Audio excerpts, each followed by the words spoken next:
Orioles and Rays, as they have done all season, split ball games. First two split here. Orioles won 3-1 in the opener. Tampa Bay came back last night and got the 8-3 win. This is a 4-game set. And for the Orioles against Tampa Bay, a season series on the line. Game 3 of 4 right now.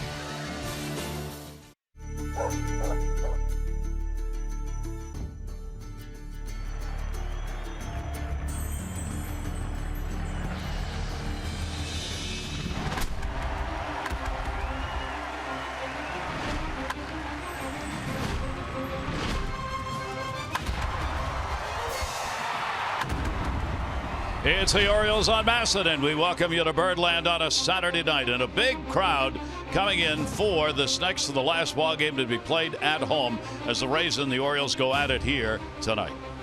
Hi, everybody. I'm Gary Thorne, and welcome for the Orioles looking for that 500 mark. This also could be the night where the official elimination takes place regarding postseason play, as a Twins win and an Orioles loss would do that. But in essence, what the Orioles are after right now is trying to get to a 500 mark to finish out the season.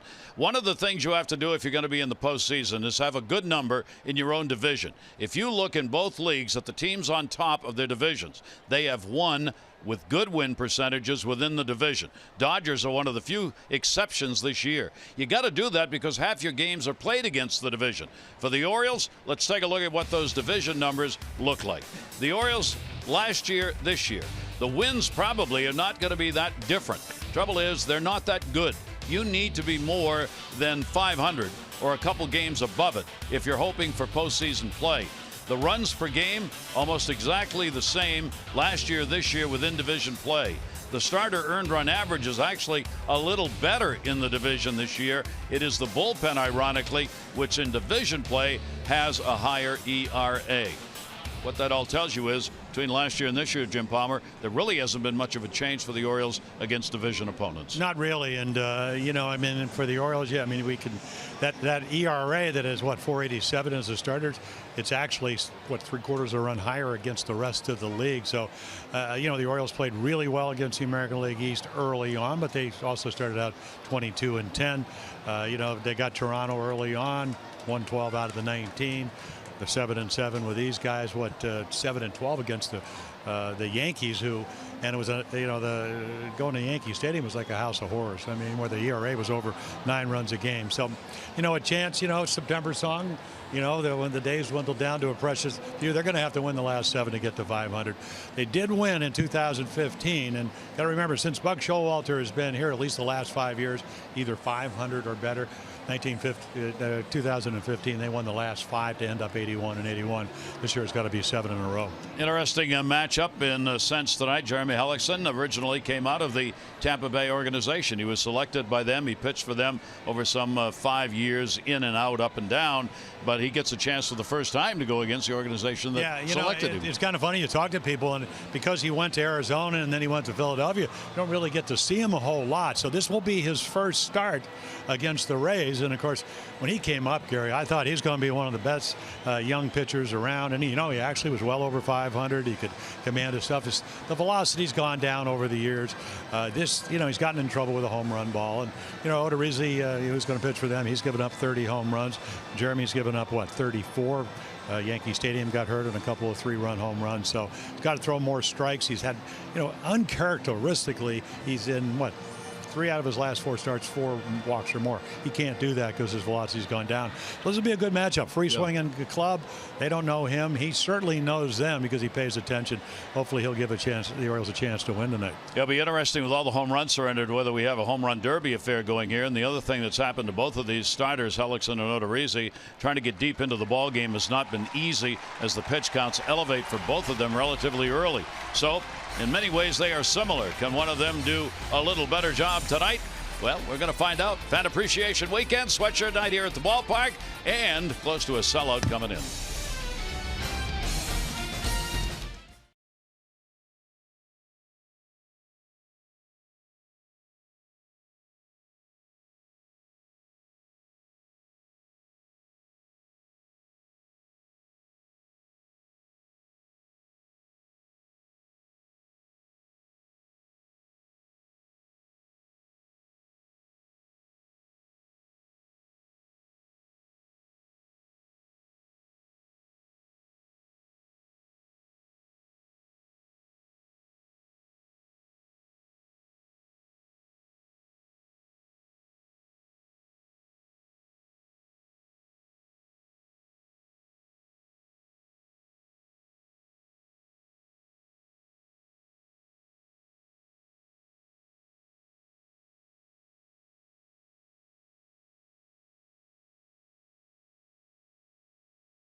Baseball on MASN is brought to you by Southwest.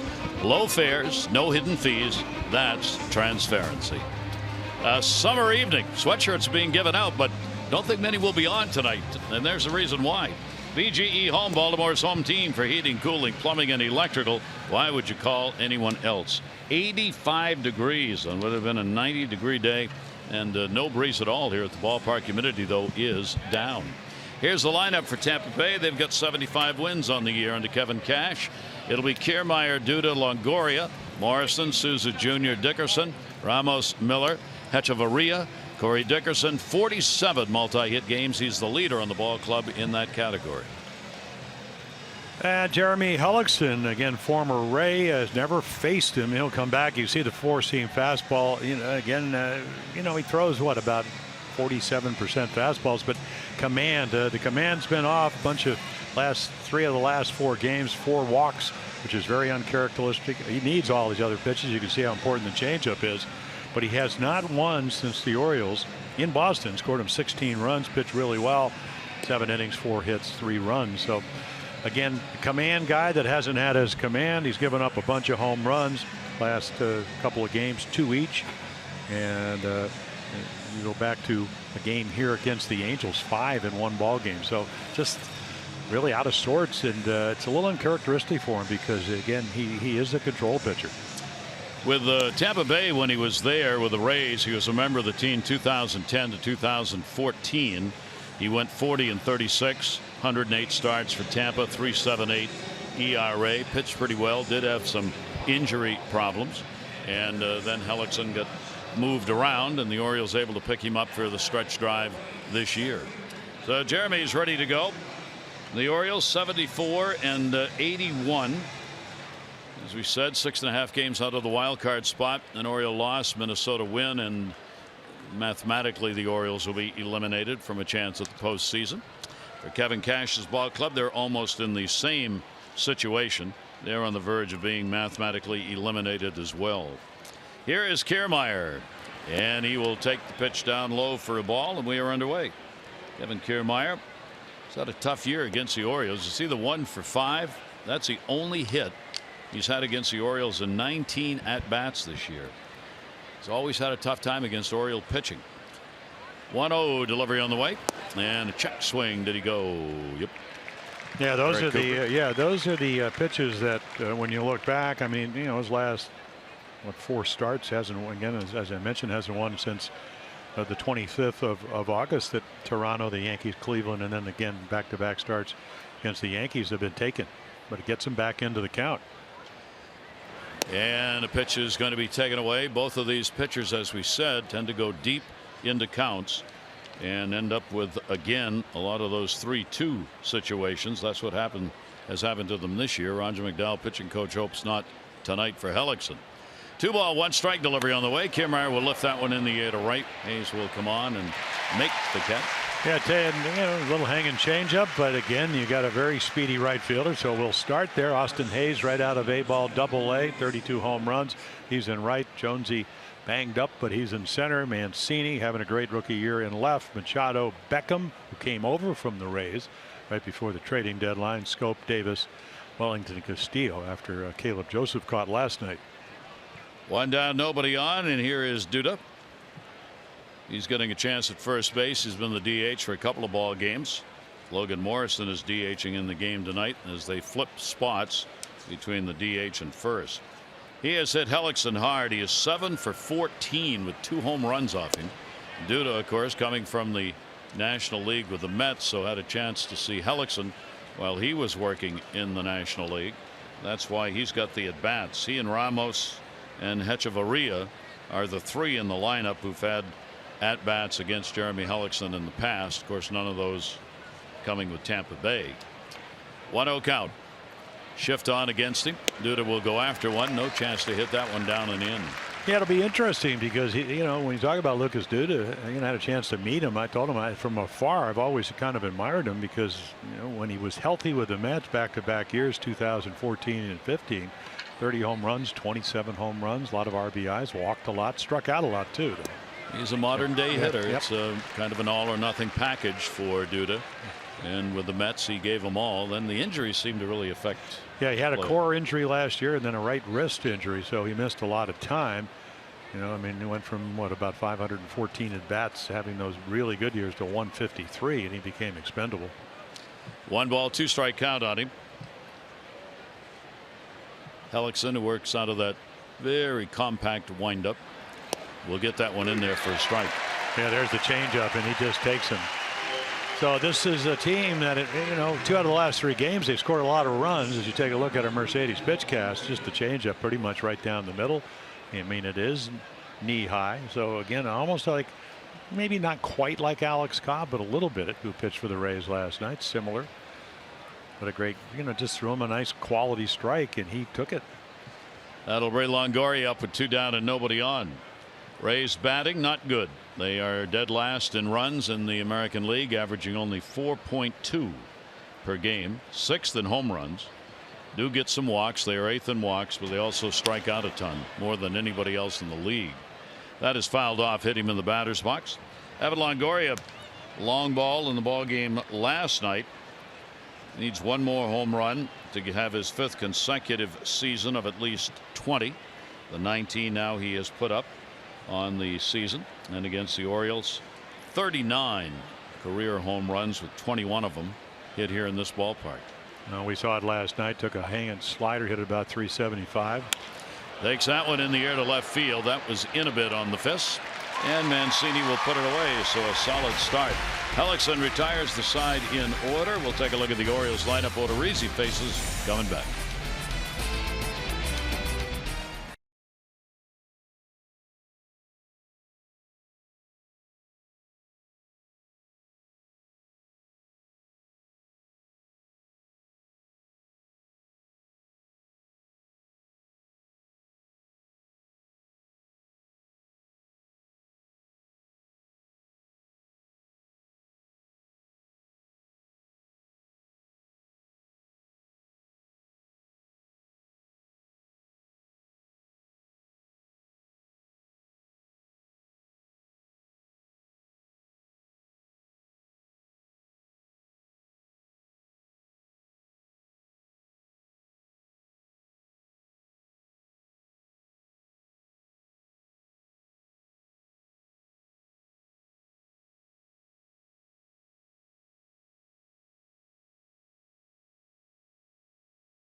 Against Tampa Bay on the year. This homestand now, they have won 1 and lost 4. It concludes tomorrow. Take a look at the starting lineup. Low fares, no hidden fees. That's transparency. Southwest brings it to you. Beckham, Machado, and Scope. Jones, Davis, and Mancini. Trumbo, Castillo, and Hayes.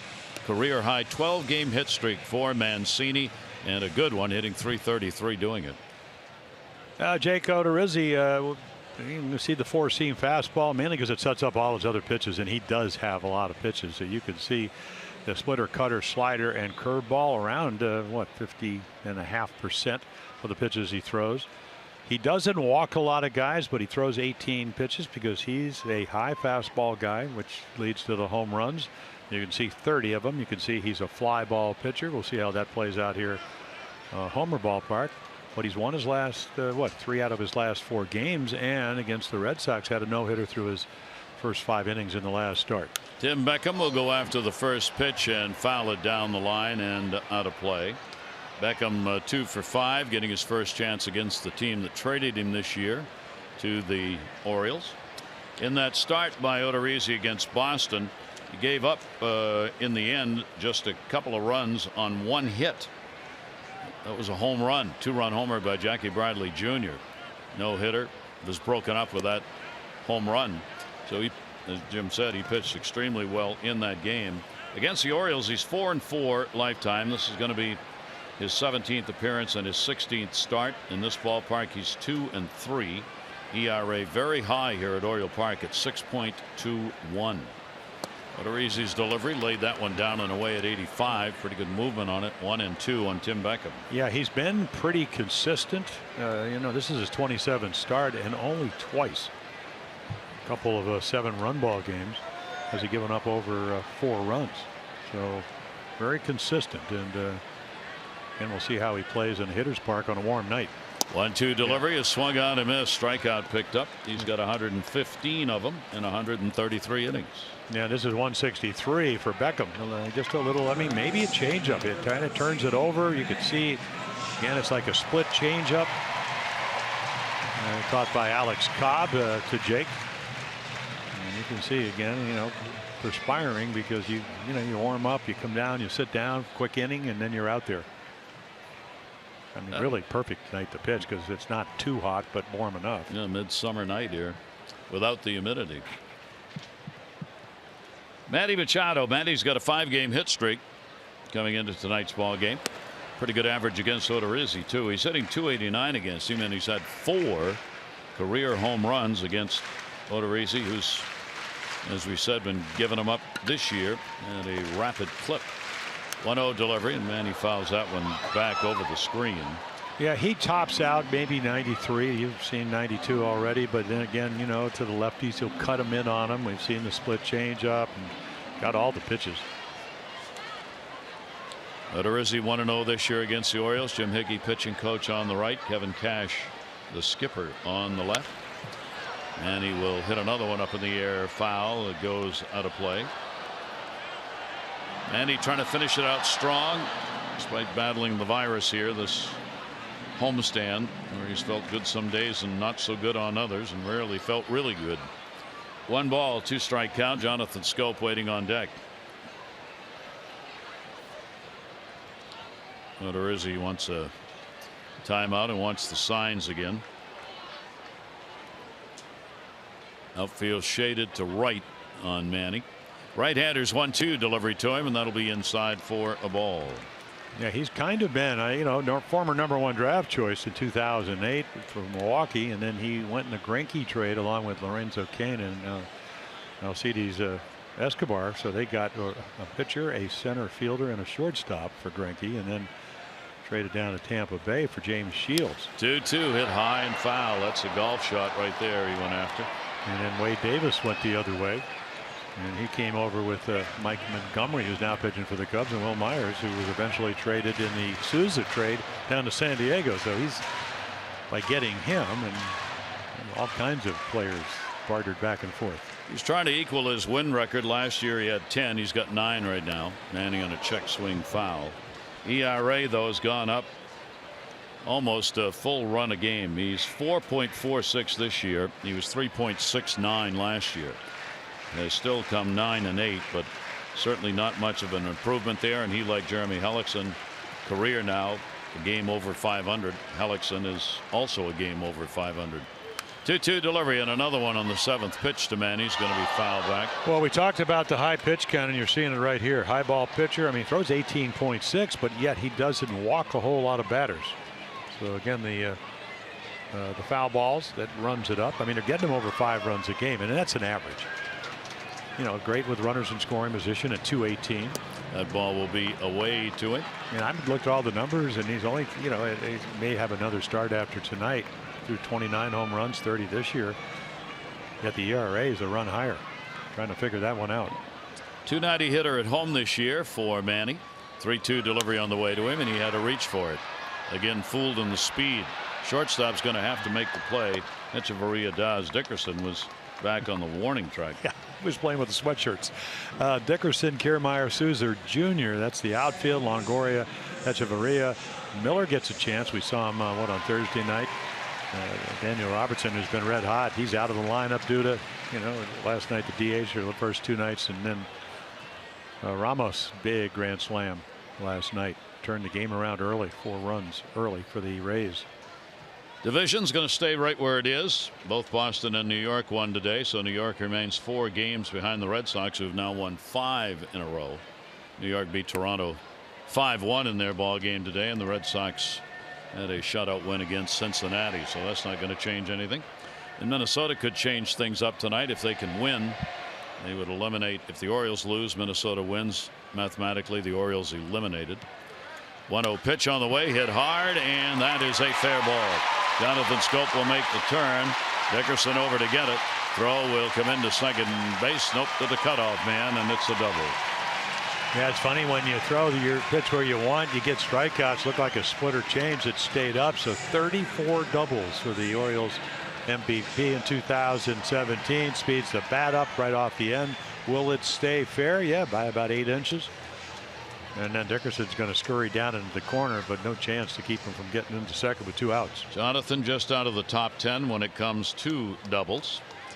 Still second in RBIs in the league, and he leads the Orioles in hits now with 176, 5th in the league. So he's in scoring position for Adam Jones.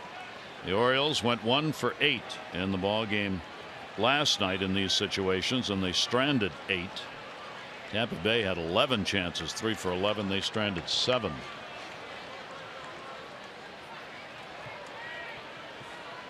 So there are 2 down.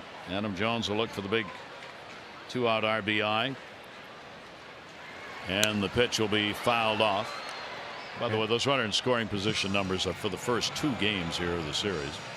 Scope goes back to second base. He's being held by Brad Miller, you see off to the right.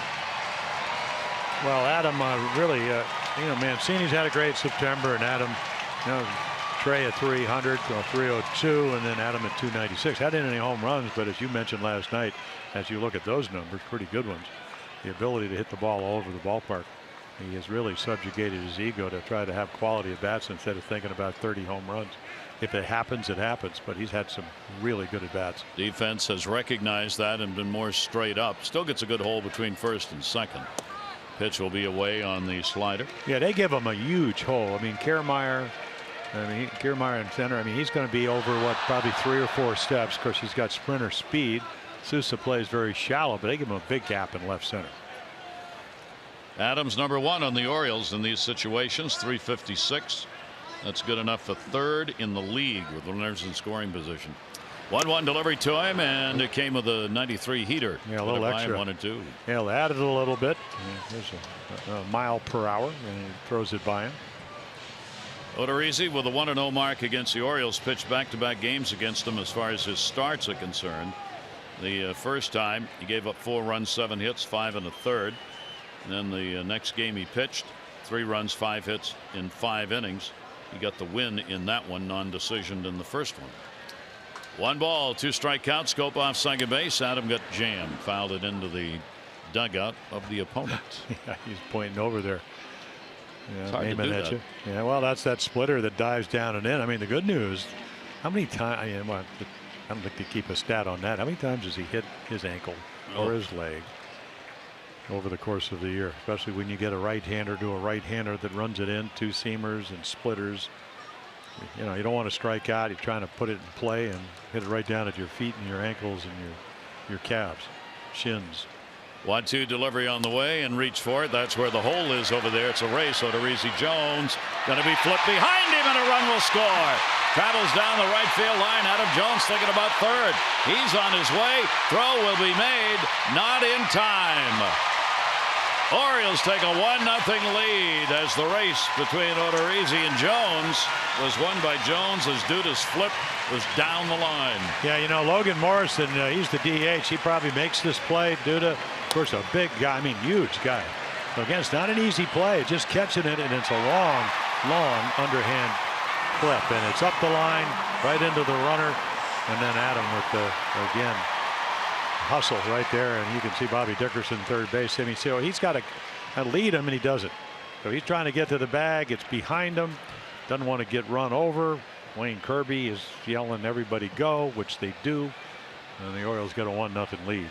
On a Adam will pretty be good pitch, credited with a single and a 2-base error charged on Duda on the flip. There is no RBI.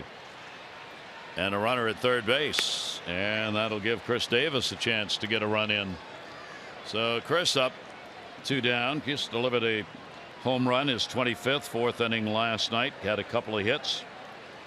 Picked up a single as well, so he's 3 for 6 with a homer here in the first 2 games of this series. Pitch to him down low. That one will bounce. Jones not able to go anywhere on it. Ramos kept it to his left. You can see the effect of Adam just going first to third. He's leaning. Evan talking to him. It's that hip hurts. Just trying to go around the bases, it hurt. And that's not going to change for the rest of the year because that body needs rest. 2-0 count with 2 down. Shift on. Chris will take another one down low. Odorizzi having trouble getting that drop pitch up a little bit. Yeah, and Ramos, again, we saw last night a couple of balls get by, and they were scored wild pitches. Big guy coming off knee surgery. Oh, missed like 59 games early on. Came back in a hurry because he hurt it towards the end of last season. Chris has had good numbers against Odorizzi with a .241 average and 3 home runs. 3-0 delivery on the way, and that will be on the inside for a strike. This is from last night. Yeah, the Orioles trying to creep back into the game. I guess they would make it 7-3 at the time, and it clobbers it. Alex Cobb said, you know what, I looked at the scoreboard the 4th inning. I felt like I'd been out there for 15 innings. I was struggling, but they got him a lot of runs early, and it parlayed it into a win. 3-1 delivery and goes after it, so Odorizzi comes back on him. Take a look at our Coons.com league leaderboard. When you're talking cars, you're talking Coons. Home run leaders, the Orioles right back on top again. Texas right behind them, Houston, then New York and Oakland, the home run leaders by teams. 3-2 pitch, runner at third, and that'll be fouled off. And already here in the first inning, you see what we were talking about, 26 pitches. That's 9 or 10 over what he would like to have had in the inning. And he isn't out of it yet. Chris Davis shift on in the infield against him. Souza way back as he played last night. A deep right field. There's a lot of room on either side to get a ball in. 3-ball, 2-strike delivery on the way again, and he will strike him out. So the Orioles will come away with a run on a couple hits. A big error. The run will be unearned, and 1 left.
Tampa Bay. Here's what it looks like head to head. Yeah, and again, you can look. Obviously, I mean, the runs aren't that. There's not that much of a disparity between the Rays, but the Orioles, most of the year have been close to 300, 290 with runners in scoring position. Their pitching is good enough to bring that number down dramatically, and then, of course, their bullpen is 4th in the league overall. The Orioles are 5th, but against the Orioles, even better than that. And then the starters. The Orioles are last in starters over the course of the year. They're 4th. So, but again, 7-7. So you're going to play them tonight and tomorrow, and then 3 games to end the season. So 5 more games against the Rays. So the Orioles have the 1-0 lead, and a ground ball into the shift immediately by Morrison. Jonathan Scope puts that outfield arm on and gets the out. 1 out on 1 pitch. Regular season schedule here at the ballpark comes to a close tomorrow. Orioles will host the Rays 1:35. And that day, tomorrow, all fans 14 and under get the Oriole Bird bobblehead toothbrush holder presented by United Concordia. Tickets start as low as $15. Get yours at Orioles.com. Toothbrush actually is included, but not as well designed as Jim's drawing it. No, it's actually much prettier than that. We saw it last night. You have a stylist, by the way. Well, no. No? Well, it's supposed to be. It is a stylist. Yeah. Friends, people were very concerned. I had a lady who came up to me outside and said, you know, you can get them at dollar store for $1. I said, okay, but no kidding, a dollar store for $1? Then we got 3 for free. We did.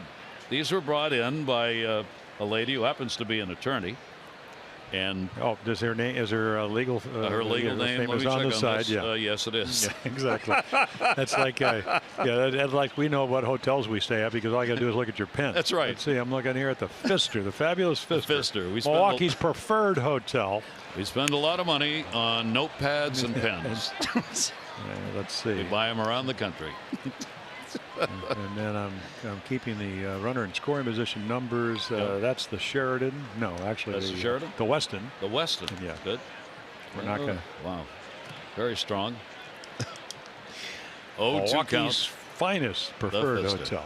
Has ghosts. Ghosts are included free of charge. At the fine. But actually, it is a very nice hotel. It's beautiful. It really is. And it does have ghosts. The pitch is fouled off. 1 down, nobody on. Steven Souza Jr. at the plate. So we talked, they both strike out a lot, and Chris Davis in the 185 range and Souza. So again, did they do it looking? Yes. Will Myers at 62, Souza at 58, Chris at 72.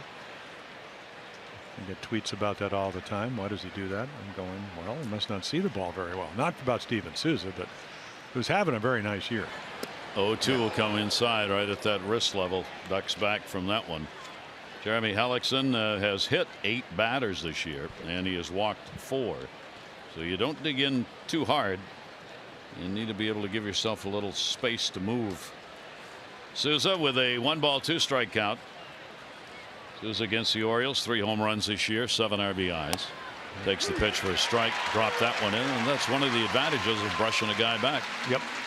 Well, you try to change the the eye level, so you go up and in, a little chin music, and then right here, I mean, that's outside third of the plate. Good pitch. Watch it run back, so he gives up on it. So now we can add another one to strikeouts caught looking. 59. Out of there with 2 down here in the second inning. Corey Dickerson getting the start in left field, 2 for 8 in the series. He had his 47th multi-hit game. Single in the second, double in the 5th in last night's ball game. 2 down, nobody on. Also leads the team in extra base hits. He's got 63 of those.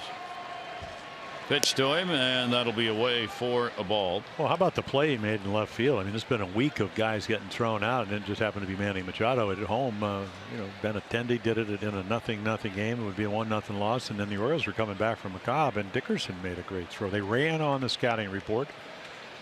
And we went back and looked at our stats cast, and Manny didn't get a great jump, but he made the throw. It got Cobb outs that he was having trouble getting.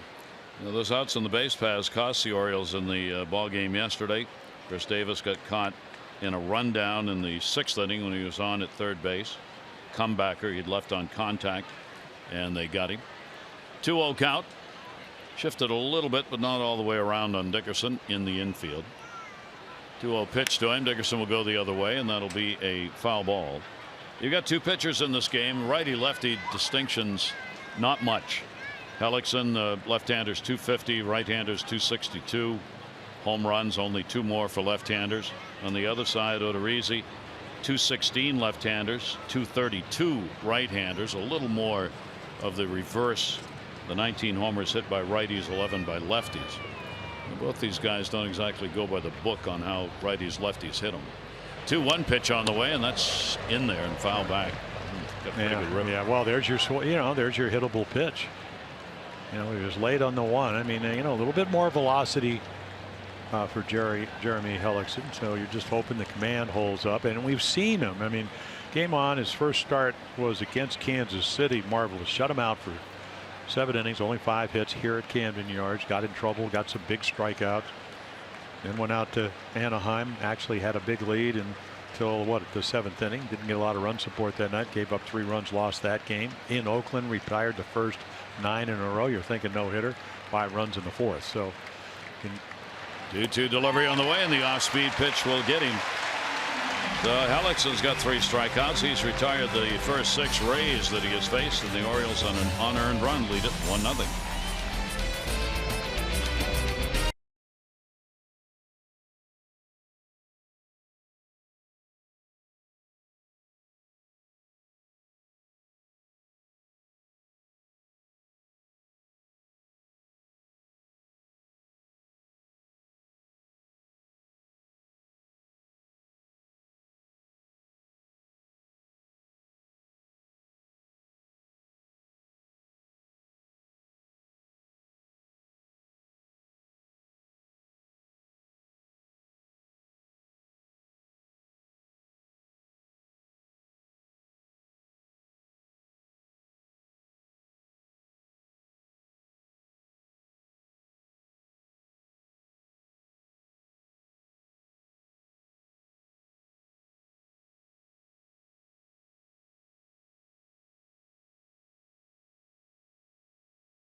Again, starting the course, Odorizzi 9-8, Hellickson 6-5 with the Phillies, 2-5 with the Orioles. ERA, of course, almost over 7 runs a game for the Orioles, so that's inflated. They both throw home runs. They both actually get pretty good run support. Hellickson even more so, and they're both fly ball pitchers. Odorizzi a little bit higher in that regard. Even though, you know what, the only pitching park, at least in my estimation, in the American League East is down in Tampa, and he's thrown 19 of his 30 home runs at home. Well, the way these guys give up home runs, there's a chance tonight. One's going to land. Yeah. Right there on the right, that divot, quarter of a way up, right there, right there, right there. Yeah. It's waiting for a home run ball. That's where the Babe hit one, and that's what caused that crater. Story seldom told. Yeah, exactly. Shouldn't be. 1-0 count. Trey Mancini. Mancini, a 12-game hit streak, continues rolling along. He's not going to get to the all-time rookie hit leader category that's held by Eddie Murray, but he just might pass Cal for number 2. Pitch will be taken down low. Mancini's got 151 hits here in his rookie year. The leader is Eddie Murray, 173. Cal second, 158. So 7 more, and he's got games. Would tie Cal for second, and 8 would put him in second place alone for Orioles rookies hits. 2 ball, 2 strike count. Had a 9-game hit streak for a couple of months, and they're out in Legends Park. Are the Legends. Boy, what a changeup we're seeing. That's the first one of the year, and Trey's walking back going, why me? Right here. I mean, it's a hook. Doesn't throw a whole lot of them. Can't throw it any better than that. Because he has it, but you haven't seen it. You haven't seen it thrown from the bench on deck. And then all of a sudden he unveils it. There it is. 2-1. Strike to ball ratio. And again, it's not that he's wild. Pitch count's high because of the foul balls. Trumbo up, trying to get out of an 0 for 16. DHing in the ball game. He's had 6 hits and 21 at bats against the 27-year-old right-hander Odorizzi. Castillo to follow. 1-0 count with 1 down, and that pitch will be taken, and the count will go to 2-0. I just think what a message that curveball sends to the entire Oriole offense. Doesn't throw it a lot, but he'll throw it. And he showed it early, and it was about as good as you can throw it. Got a 2-0 count here. Falling behind a few hitters early on in the ball game, and Trumbo is going to step out on him. For Mark this year, and the numbers: 2 home runs, 5 RBIs, and just 137 average against the Rays. Well, they know, he's a better high ball hitter than low ball hitter. He wants, even though I think he's become a better hitter this year. I mean, he can hit the ball up and in. So they figure, okay, outside quarter of the plate. They're a good pitching team. So when Jim Hickey sits down with the pitchers and the catchers and they go, okay, this is how we're going to try to get him out. They have the capabilities to try to pitch to that strategy right there. That's what he did. Going with that breaking ball away. Little cutter, and Mark's looking fastball and didn't get a pitch to hit. 2 ball, 2 strike count with 1 down. So you just saw what he did to Trey Mancini. So now he got 4 pitches to look for, and that's why it's so difficult to hit with 2 strikes. 2 ball, 2 strike delivery on the way, and Trumbo will take that one way outside, and the count will go to 3-2. We were talking about today with some of the Oriole guys about how we don't have any fastball counts anymore, and why should there be? All the hitters are hitting from their heels. They're trying to drive the ball to the moon, literally, and pitcher knows that's what they're doing. They're sitting on fastballs, so why give it to them? Popped up and out of play, plus they'll chase. And I'm talking about all hitters around the majors, because the strikeouts are so far up. So there's no reason to throw a fastball in the so-called fastball count. Hitters are not going to adjust and try and take the ball the other way. They're still going to try and hack, and the off-speed stuff can be hard to drive. Well, I mean, there are a special few that have made adjustments like that. And that is high heat at 94. Yeah, so there he gets it, but again, because he's thrown and showed everybody, he just goes up the ladder. And September for Mark Trumbo is that, again, when you're not swinging, came in at 188, even though he does have 3 home runs, you're going to swing at those pitches. You got 0.4 of a second, and if you can't slow it down, if you don't have, I mean, again, it's like when you make a good pitch, they foul it off, you go, oh, now what happens? You foul off a pitch, uh-oh, I'm in trouble. And he's been in trouble. Here's Wellington Castillo down to third. Longoria snags that one. Side saddle and makes the play. And the Orioles are retired in order. 2 complete here in our Saturday night ball game. The Orioles on top 1-0.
Earl Morrison, Harv de Grace, $500 for being selected. 500 more.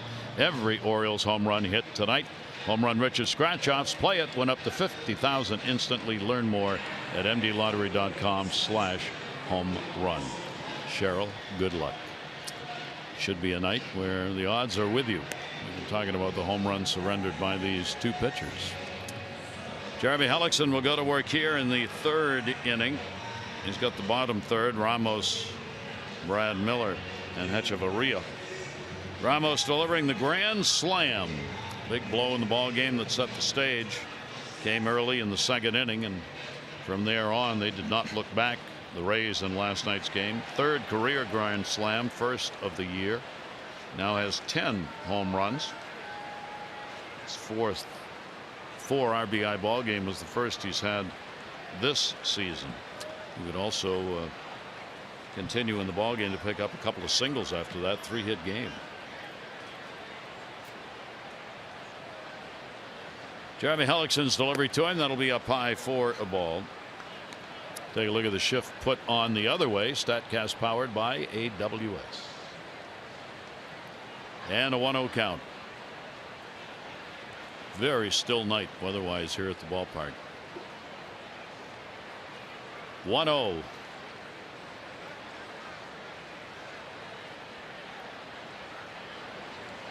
It'll be breaking ball in at 76 miles an hour. 1-1. Yeah, you go back to that first start against the Royals. He could drop that pitch over all night long. 7 shutout innings.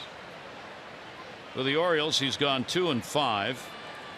This is his 10th start, giving up a hit per inning in the games with the Orioles, and has worked 5 innings. That's it. 5 innings per start. 1-1 delivery on the way, foul back into the screen. Orioles, of course, that's been the problem all year for virtually all of the starters, excepting perhaps Dylan Bundy, most consistently not in that category. The Orioles bullpen has worked more innings than any other bullpen in the league, 568. The pen is 3rd in wins in the American League, so they're involved in a lot of those comeback victories the Orioles have put up this year. 1-2 pitch. If you want a comparison purposes, the bullpen with the fewest innings is Cleveland's, 403, and the Orioles the most at 568. So there's your 1-15 in the league. Yeah, and over 162 games, that's about an inning a game. Doesn't seem like much, but it is. It is. It takes its toll, and then of course, you know, Britton was out early. I mean, Brock had to be the closer, and Zach came back, and that'll go to second base. Scope's got a slow runner, so he's able to proceed slowly. Ramos is retired. Yeah. Not exactly charging the baseball there. Molino-like Benji. After Sunday's home game against the Rays tomorrow, it's the final Kids Run the Bases presented by Wise Markets. Watch your kids' big league dreams come true. Fans 4 to 14 get to run the bases tomorrow after the game. You can get your tickets at Orioles.com or 888-848-BIRD. We're decked out and ready to go. Give me something to cheer about, or give me an ice cream. Or either both. works. Or both. Or That'll both. Work, yeah. 1 away, Hellickson's pitch, and that'll be foul back. Left-hander Brad Miller. Miller a 1 for 3 in the first 2 games. He's getting an opportunity here for the first time against Hellickson. Miller at second base. He's hit just $167 against the Orioles this year. Hellickson with the 0-1. Rattled to short. Big hop. Beckham. Ooh, that was close. Almost beat that out. Yep. Well, again, you know, he's taking his time. There's a rhythm. I mean, you want to have a rhythm. You want to make sure you keep your hands together. A little crow hop, whatever your rhythm is as a shortstop. But again, you know, did a little Lou Aparicio. Look at the seams. And meanwhile, Brad Miller's saying, you know what? Last year I hit home runs. This year I'm going to try to beat it out. Look at this. If you're Kevin Cash, you got to go. Yeah, that's routine, except he didn't make it routine.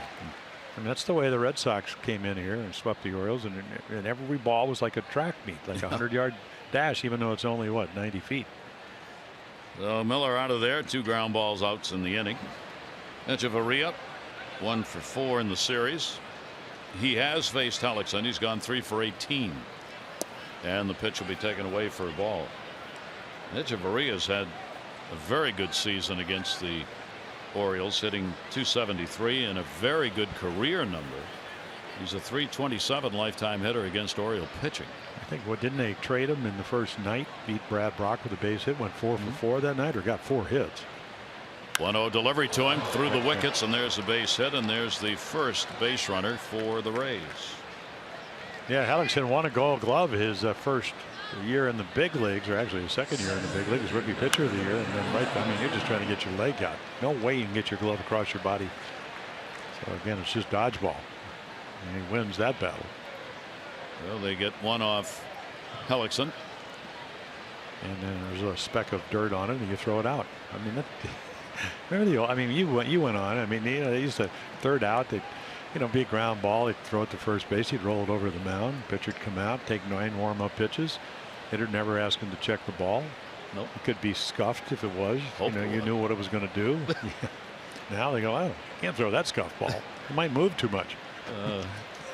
Here's Kiermaier, top of the order, flied out his first time up. What was that movie? Watch this right here. Yeah. That ball, there's nothing wrong with that baseball. It just barely touched the plate, and to the credit of the home plate umpire, Gabe Morales puts it in the bag. He puts it in his pocket. Yeah, he didn't throw it out. Yeah, exactly. Of course, I mean, when a pitcher may notice that, I mean, they always try to trade around in Luciano. I'd say no, throw them the ball in a hurry, because they want to all go to dinner, and they like you for that. But again, I mean, part of the deal was the scuffed ball does move all over the place. Yeah.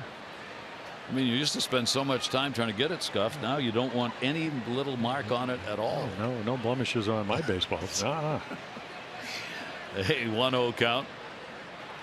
And the pitch will be popped up third base way, and that'll end up in the seats.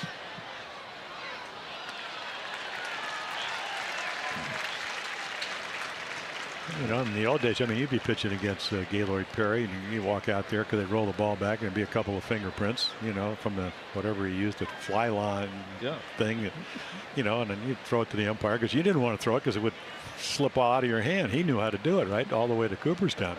I go, yeah, you don't have to book him. He's just got his fingerprints here on the ball, and they just kind of laugh, and then you go out, you pitch against Don Sutton, and he would not only would he erase. The president of the American League, but it was Lee McPhail. That's a big eraser. It's a big eraser. And balls going all over the place, and he's in Cooperstown, so more credit to him. Echeverria on at first base. Pretty good lead over there. 1 ball, 1 strike count. Long hold. Runner goes. Pitch will be hit in the gap, left center field. How far can the runner go? Echeverria heading to third. Mancini will cut it off, get it into second base. So with 2 down, the Rays cover the corners with the Orioles up 1-0. Kiermaier the base hit. Yeah, again, just 2-seamer, nice swing. He's been as hot as anybody.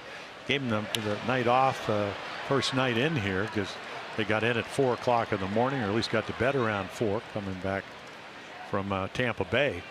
But he's been over 300. He played every game, and after he had that stress fracture in his hip, he's taking advantage of just getting to the plate. So Tampa Bay will get a chance to get on the board. The Rays will have Duda, a home run hitter up there, called out on strikes his first time up. And here is, historically at least, the best hitter in the lineup against Hellickson by far, with a 7 for 15 and 2 home runs. And how do you have a good offense? You get on base, so this guy has to have a chance to hit. And if you look at the last game for Jeremy Hellickson, it was against the Yankees. Gregorius hit a 3-run home run, and so did Greg Bird, and that was a big difference.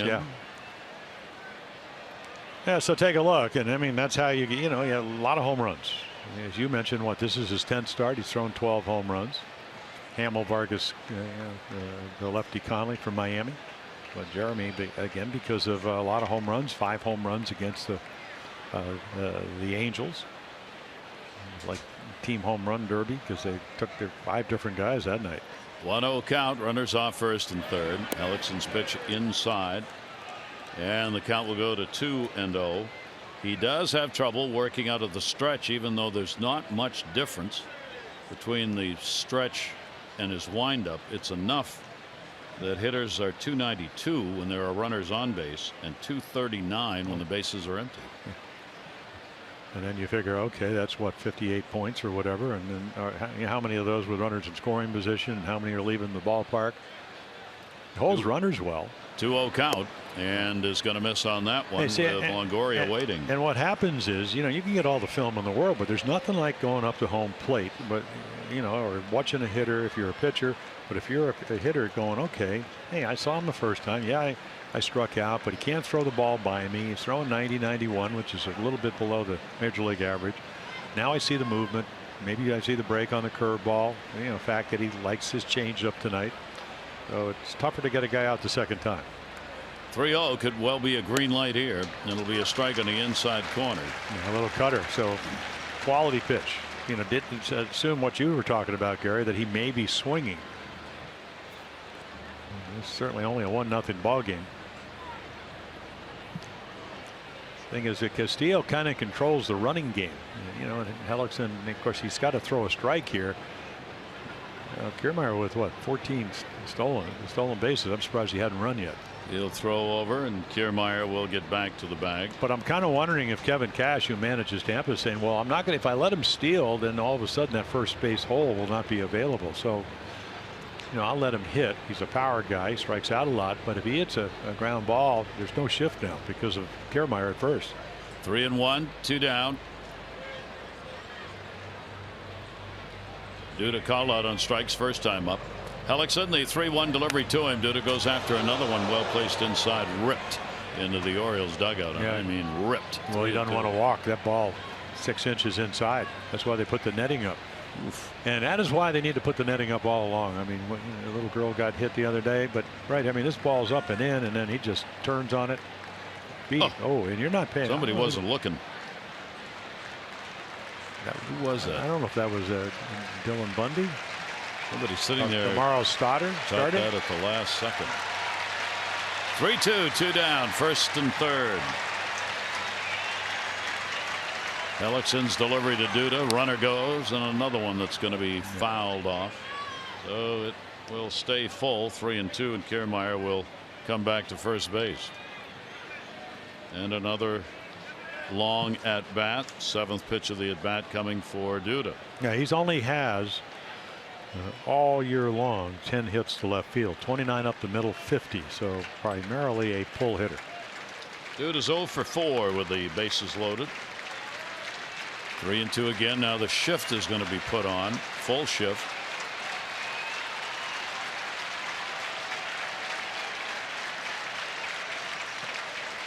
Hellickson after the out on the full count.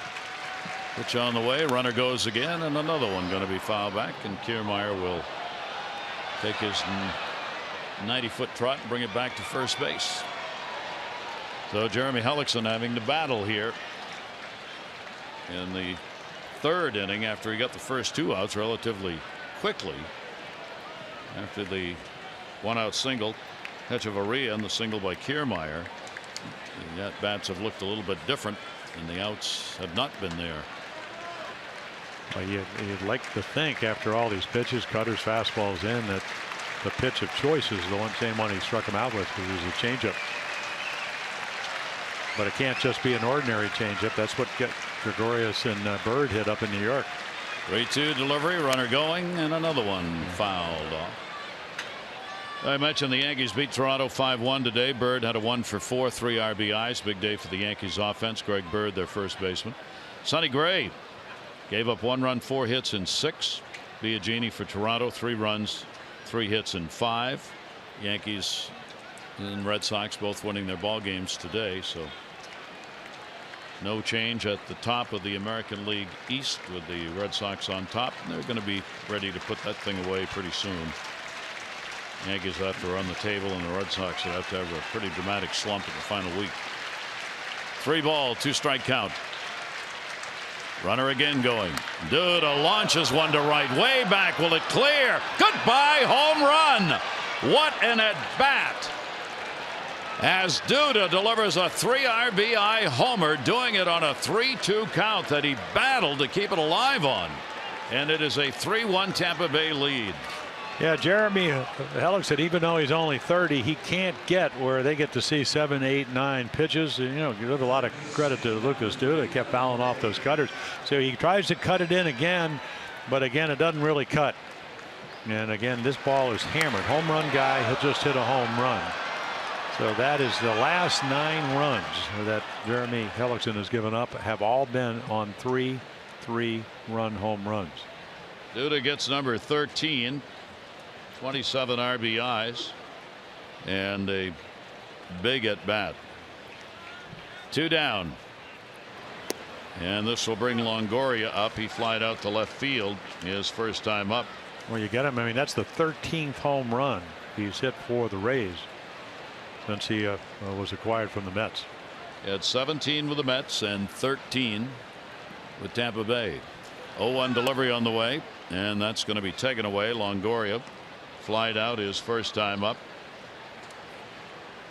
As we said, the home runs historically for these two pitchers a real problem, and here in the third inning it is for Jeremy Hellickson. Longoria, the 1-1 delivery to him, and he'll chase one that was down and away. Good pitch, 1-2. It's the Orioles, who have had 10 consecutive ball games against Tampa Bay in which they have hit a home run. And Tampa Bay's Duda driving one out of here, his first home run this year, second career against the Orioles. That one to right, Hayes over, and he'll catch it and haul it in. 3-run homer, 2 singles, the home run by Duda, and 3-1.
Weekend, some of the Orioles spent part of the evening trading places with employees. Gibbons, Hart, Wright serving up some soda there.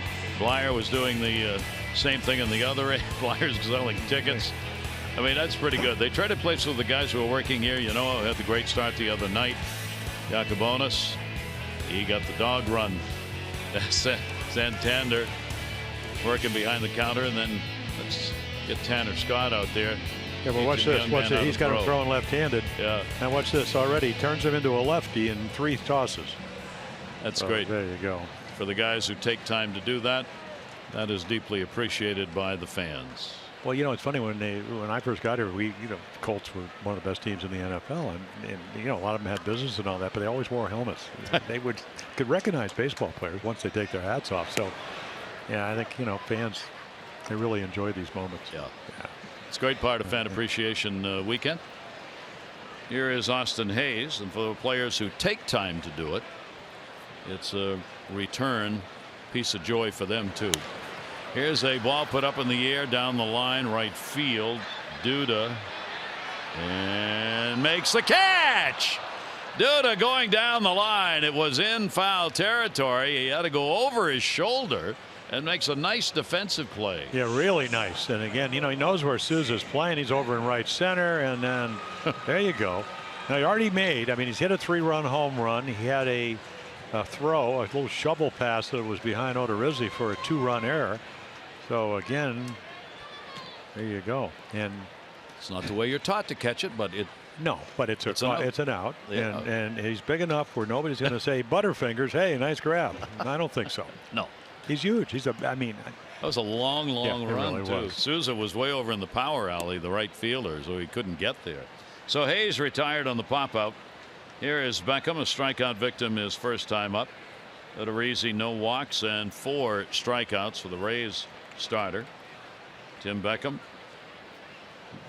still putting up the big numbers for the Orioles, as he's hitting .313 coming into the ball game for the O's. 10 home runs, 26 RBIs. Already the 49th game. That doesn't seem possible that he's played in an Orioles uniform. 1 ball, 1 strike delivery on the way. Odorizzi will work one outside to him. Well, August was impossible to take him out of the lineup. He was so hot. One of the great starts ever in an Oriole uniform. I remember when Robbie Alomar came over, I think he had 79 hits the first 2 months. That's a pretty good start. That's good. Yeah. Tuning up for Cooperstown. 2-1 will be fouled back upstairs. And Beckham with a 2-ball, 2-strike count on him. Well, I've always been a fan of Jake Odorizzi because he's learned to pitch, and he's got enough pitches. His stuff's good enough. He's got the split changeups. He's got a lot of ways to get you out.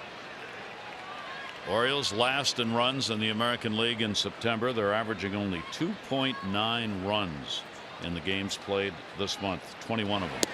Orioles have won 6 and lost 15 in the month of September. They have lost 13 of their last 15 ball games, and they are just a game above 500 against the East. 3 ball, 2-strike count with 1 down. Beckham to be followed by Manny Machado. 3-2 delivery on the way, and that'll be fouled right field line back into the seats. Yeah, see, even good enough, good fastball hitter. You know him because he's your teammate. 3-2 in the middle of the plate, but enough movement that Beckham, who's a good fastball hitter, can't hit it. Amazing number for Odorizzi. Is we talked about all the home runs. 112 hits this year, which means just under 27% of the hits have been homers. That is the highest rate in the majors. 3-2 pitch on the way and came way inside and walked him. Orioles will take that as they get 1 on with 1 out. Oriole fans, when the O's score 5 runs or more, get 50% off regular menu price online orders at papajohns.com with promo code Orioles5. Better ingredients, better pizza. Papa John's. Manny Machado popped out his first time up. Manny with a runner on at first base. Home run, 2 RBIs on a couple of hits in the first 2 games of this series. Beckham will take modest lead at first base, and Manny will chase one outside. Odorizzi going with a slider away. 0-1. Boston's win today. They shut out Cincinnati 5-0. It's Moreland at a 2 for 5, 3 RBI day for the Red Sox. Rodriguez, no runs, 3 hits, 7 2/3 innings. Well, he's been pitching well, and as they get ready for the playoffs, well, Barcelo only went 4. They kind of used their formula. Price pitched 2 2/3, went right to Reed, then right to Kimbrel yesterday to win a 1-run game. But again, they're again looking to see who their big 3 is, and Rodriguez may move into the picture. 1 ball, 1 strike delivery. Beckham off first, continues to work him away. 2-1. How about Tanaka? I mean, he gets knocked around last night, and I didn't realize this. He's got 35 home runs thrown. 5 games of 3 home runs or more. Well, splitter's not working. He doesn't have anything else to take its place, really. Yeah, and last night it was hanging sliders, so he gets under all those things. So if you're the Yankees, okay, Severino maybe in a wild card, and then who? Pitch on the way to Manny. Popped that one up third base. Breaks the bat over his knee. Foul territory. Knee's okay. The bat is not. Well, he swung at a ball up and in, and again, Odorizzi can move it around. So how do you get Manny out? Get him to chase. Take a look right here. I mean, that ball's up and in. Good swing. Pop up. There goes the bat. And there goes Manny. Yeah. Well, 2 down. He knew it was foul, I think, or he might have trotted. Yeah. Oh, it was clearly fouled. Here is Jonathan Schoop. Schoop, the double in the first inning, would score on an Adam Jones single and the error that went with it. A 2-base error, no RBI, and an unearned run that's on the board. Pitch taken away. Jonathan continuing up there among the leaders. May never catch Nelson Cruz. He gets close, and then Cruz has a big RBI game. Cruz has got 114. Scope's now got 105 for the 1-2 positions and RBIs in the American League. 176 hits, though, is 5th best in the league for Jonathan. Altuve leading in that department. Pitch taken away. With Houston going into the playoffs this year, Jose Altuve may finally get some credit outside the baseball world for what a truly outstanding performer he is. He's probably going to win the batting title. He is 16 points ahead of Garcia now with a .346 batting average. He's going to have, in all likelihood, the most hits. He's up on that count by 12. But Orizzi with a runner at first delivers. That's going to be another base hit into left field. Played by Dickerson, so Jonathan Scope's got a 2-for-2 ball game. Runners at first and second with 2 down. Yeah, he works Jake to get a strike to hit and then doesn't miss it. Again, just where's the barrel of the bat? It's the key to hitting. Can you get it to the ball, hit it hard? And he did. That'll bring Adam Jones up. 2 on, 2 out. And Adam delivered a base hit his first time up. He's now got a 4-game hit streak. He's had 6 hits in his last 12 at bats during this streak. 25 home run season, 25 plus again, and becomes the first player in Orioles history to have 7 consecutive 25 or more home run seasons. 2 down. Pitch on the way to him. Adam will foul that one back.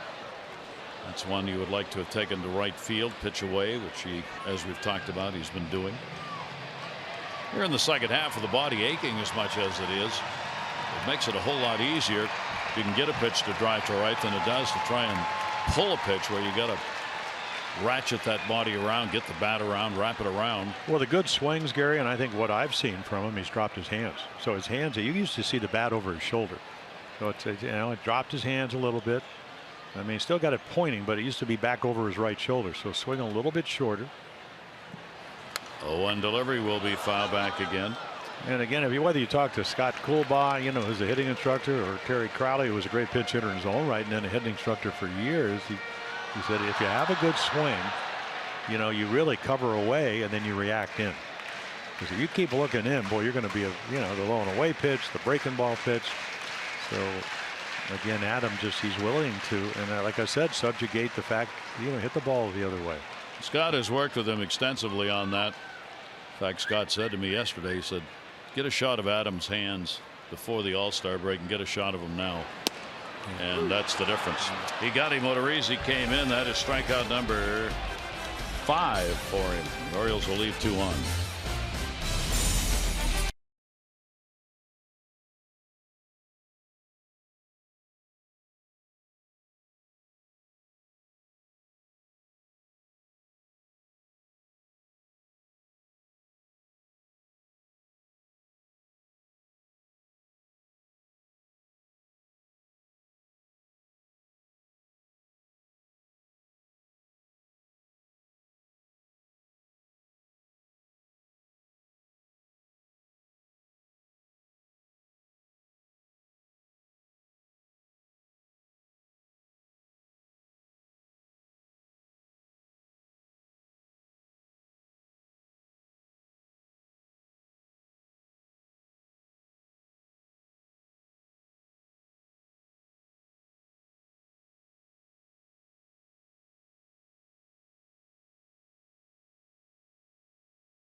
Fourth inning of Orioles baseball is brought to you by the all-wheel drive RAV4. Toyota, what drives you? Visit buyatoyota.com for great deals. Gary Thorne and Jim Palmer with you here at Oriole Park at Camden Yards. The Orioles are 45 and 34, their home record. They've got to come back again when the Rays team up by a score of 3-1. And again, we would remind you that getting runs against the Rays has not been easy of late. They've allowed 3 or fewer 6 consecutive games now. So Jeremy Hellickson, not a lot of room to work based on that anyway. Morrison grounded out his first time up, the DH with a 1 for 6 in the 3 games. He'll take the pitch at the knees for a strike. Yeah, he's well, he got a couple hits last night, but I mean, he's hit 3 balls on the nose. But when there's nobody on first, they put that shift on, and it's like the roamer when you play softball. You got an extra outfielder, and he's hit them all right at him on the ground. You know, base hits, except that there's nobody on. So in the kitchen. Yeah, and Buck was talking about Jonathan, making a point that those balls played in the outfield are not necessarily easy ground balls for an infielder, even as good as Jonathan is. You get different hops out there when that ball's on the grass, and then you've got to adjust your throw. It's a much longer throw than Jonathan normally makes on a ground ball to second base. It's almost an outfielder's throw. So it's a difference he has to adjust to throughout the ball game. 1-1 delivery will be hit to first this time. Chris Davis. 1 away. An annual fan favorite has returned, the 2018 Oriole Pet Calendar presented by Pet ER.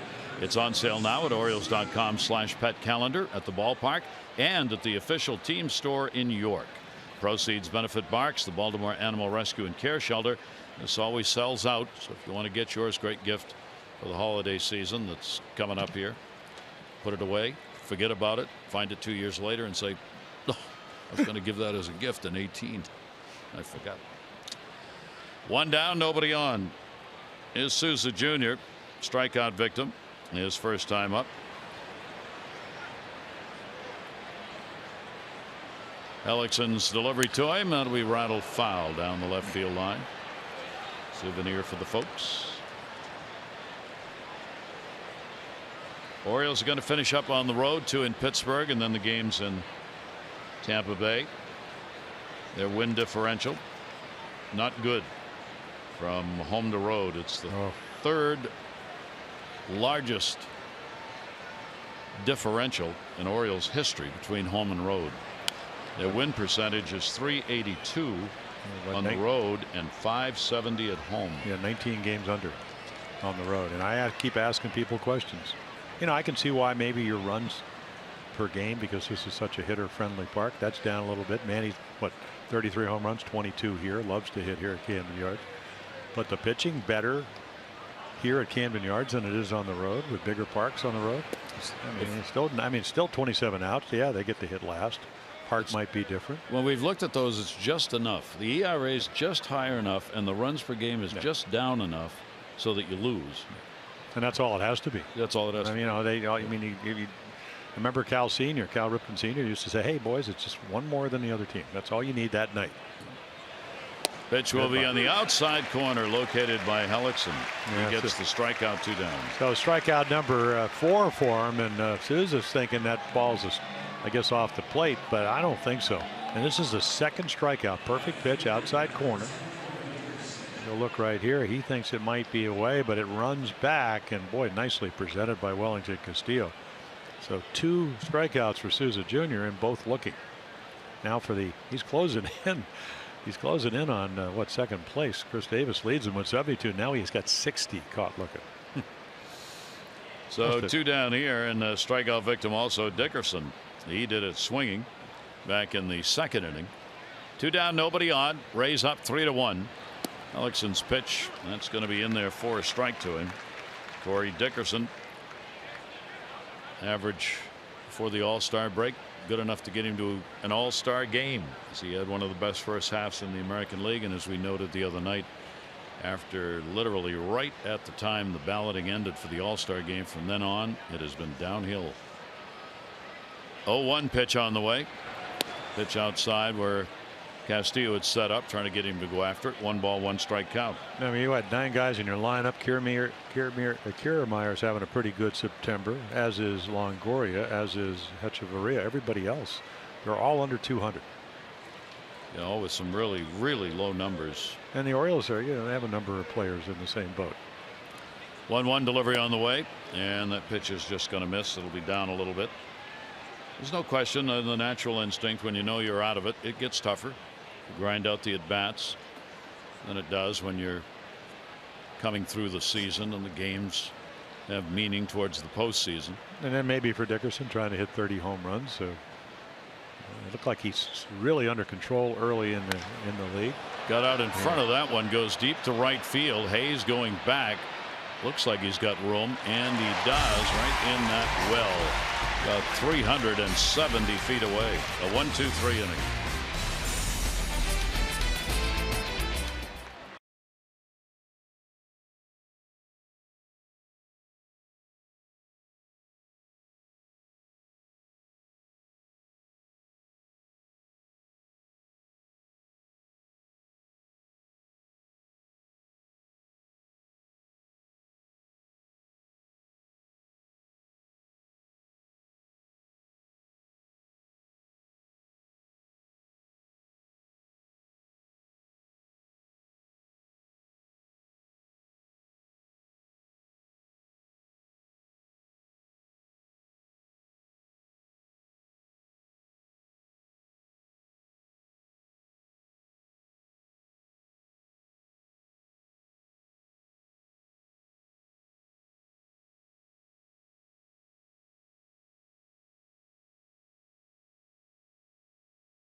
Talking to the scouts earlier in the week, a lot of clubs, scouts coming in because of the postseason, and I said, what do you see when you see Chris Davis? They said having trouble with the fastball. So first inning, here we go. 2-1, can't get it. 2-2, 3-2. So 185th strikeout. So how does he hit the fastball? Last year, with a wrist injury, 214. This year, all the way to 186. You know, the average major league fastball is at 92 last year, and that's what they hit, 266. The rest of the league this year at 267. So as Scott Coolbaugh's hitting instructor said, he's got some work to do over the course of the winter and into spring training to try to maybe really work on the swing a little more in the zone, because lately kind of in and out, which is fine if you're ordering a hamburger. He has had 15 home runs at home. 10 have come on the road. The average not different. Pitch will be taken on the swing for a strike. With the home run he got in the ball game last night, he's now passed Rafael Palmeiro, 224 homers, 6th place on the all-time home run list for the Orioles, and now they'll change up in the shift. Longoria will go over on the second base side. Echeverria will come back to the shortstop side. Well, he actually took a curveball off of Alex Cobb last night and smoked one down the left field line.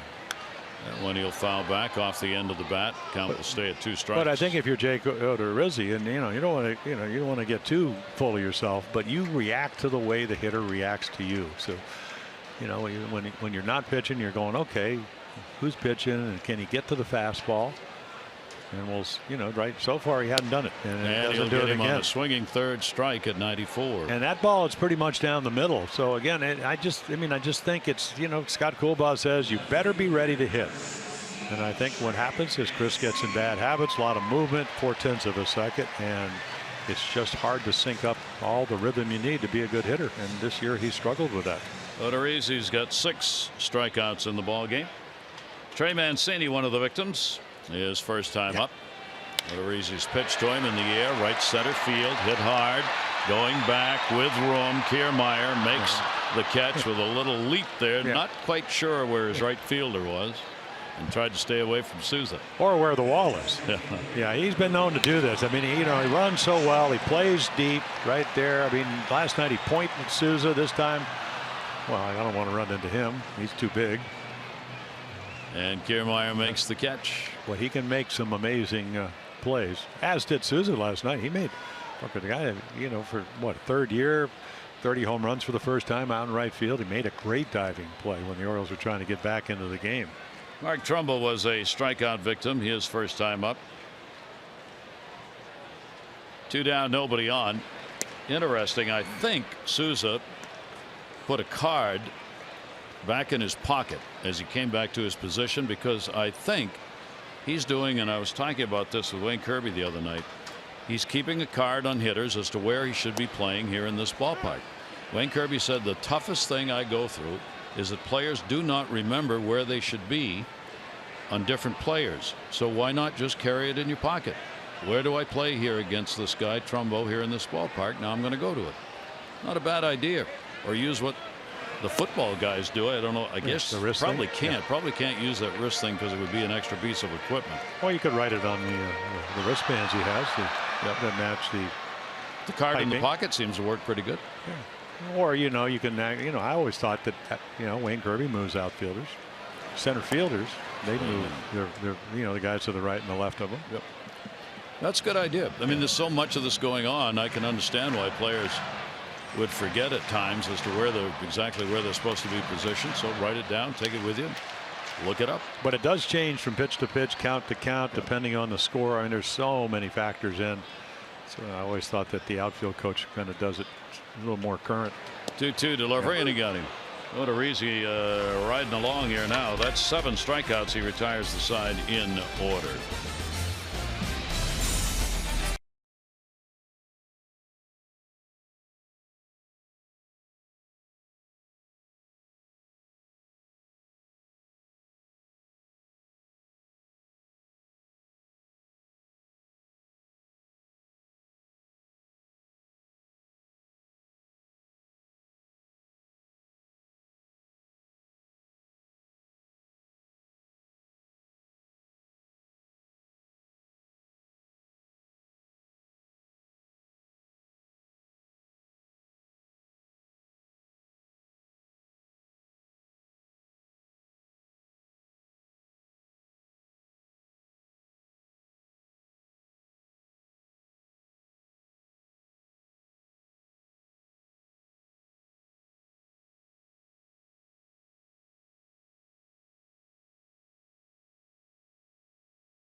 Orioles baseball on Masson is brought to you by PNC Bank, for the achiever in you, and by the University of Maryland Medical System. Be a part of something greater.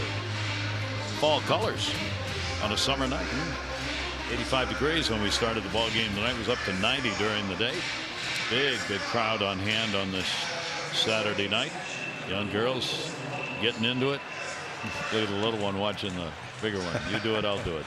Like the earring, though. That's very nice. There you go. All right. Get down. Here we go. Here we go. I think they came alone. They're just at the ballpark by themselves. That's great. Cheerleader school down the road. Exactly. Yeah. Wilson Ramos up. Ramos grounded out his first time up. Ellickson has walked none, struck out 4. Odorizzi's walked 1, struck out 7. Orioles have an unearned run on the board, but again, the offense, the problem here tonight, trying to generate some runs. Bottom third of the order for the Tampa Bay Rays. Ramos .333 against the Orioles this year coming into this ball game. He will take the pitch down low, and with that grand slam, he's got 9 RBIs against him. The shift is up against him too. No better time than now to see your Hyundai dealer for huge savings on all new Hyundai vehicles. Visit buyhyundai.com.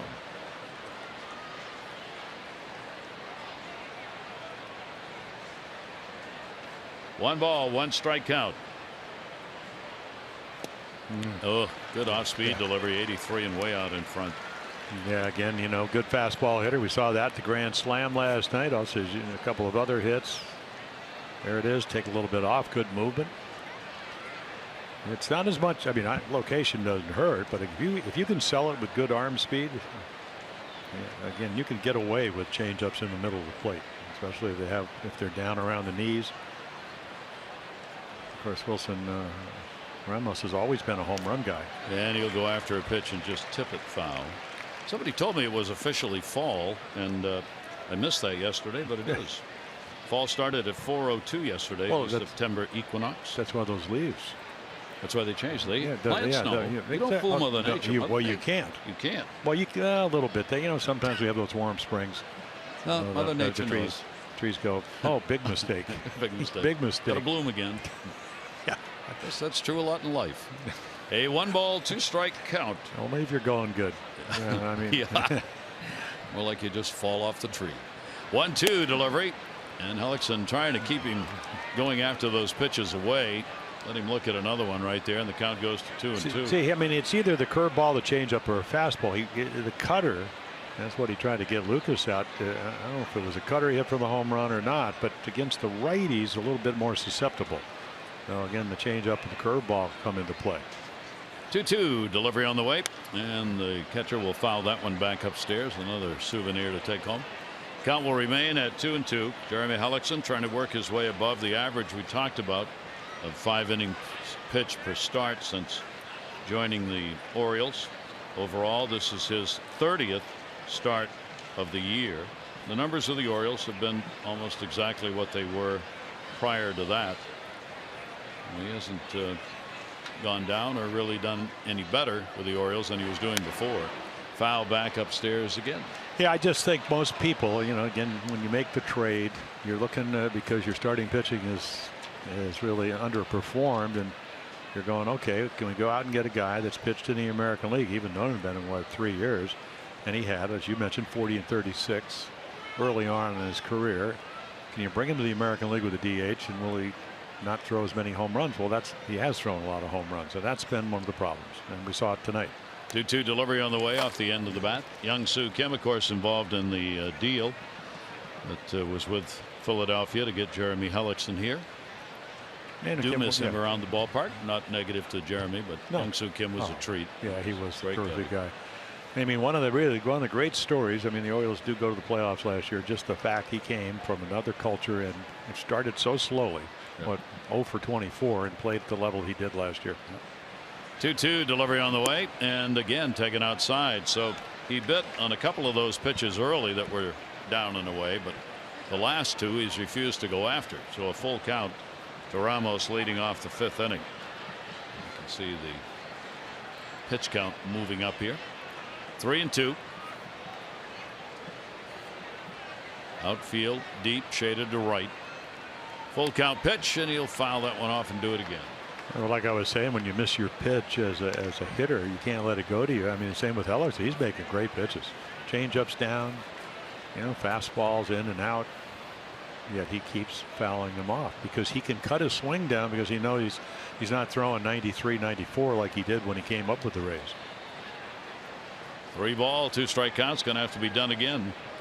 Rays leading the American League in strikeouts. 3-2 pitch, and that is down low.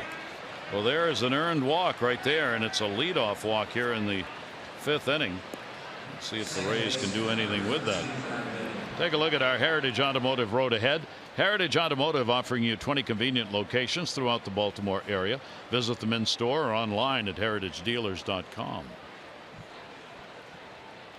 Tampa Bay Rays here tomorrow. Dylan Bundy will be making the start in the final game at home.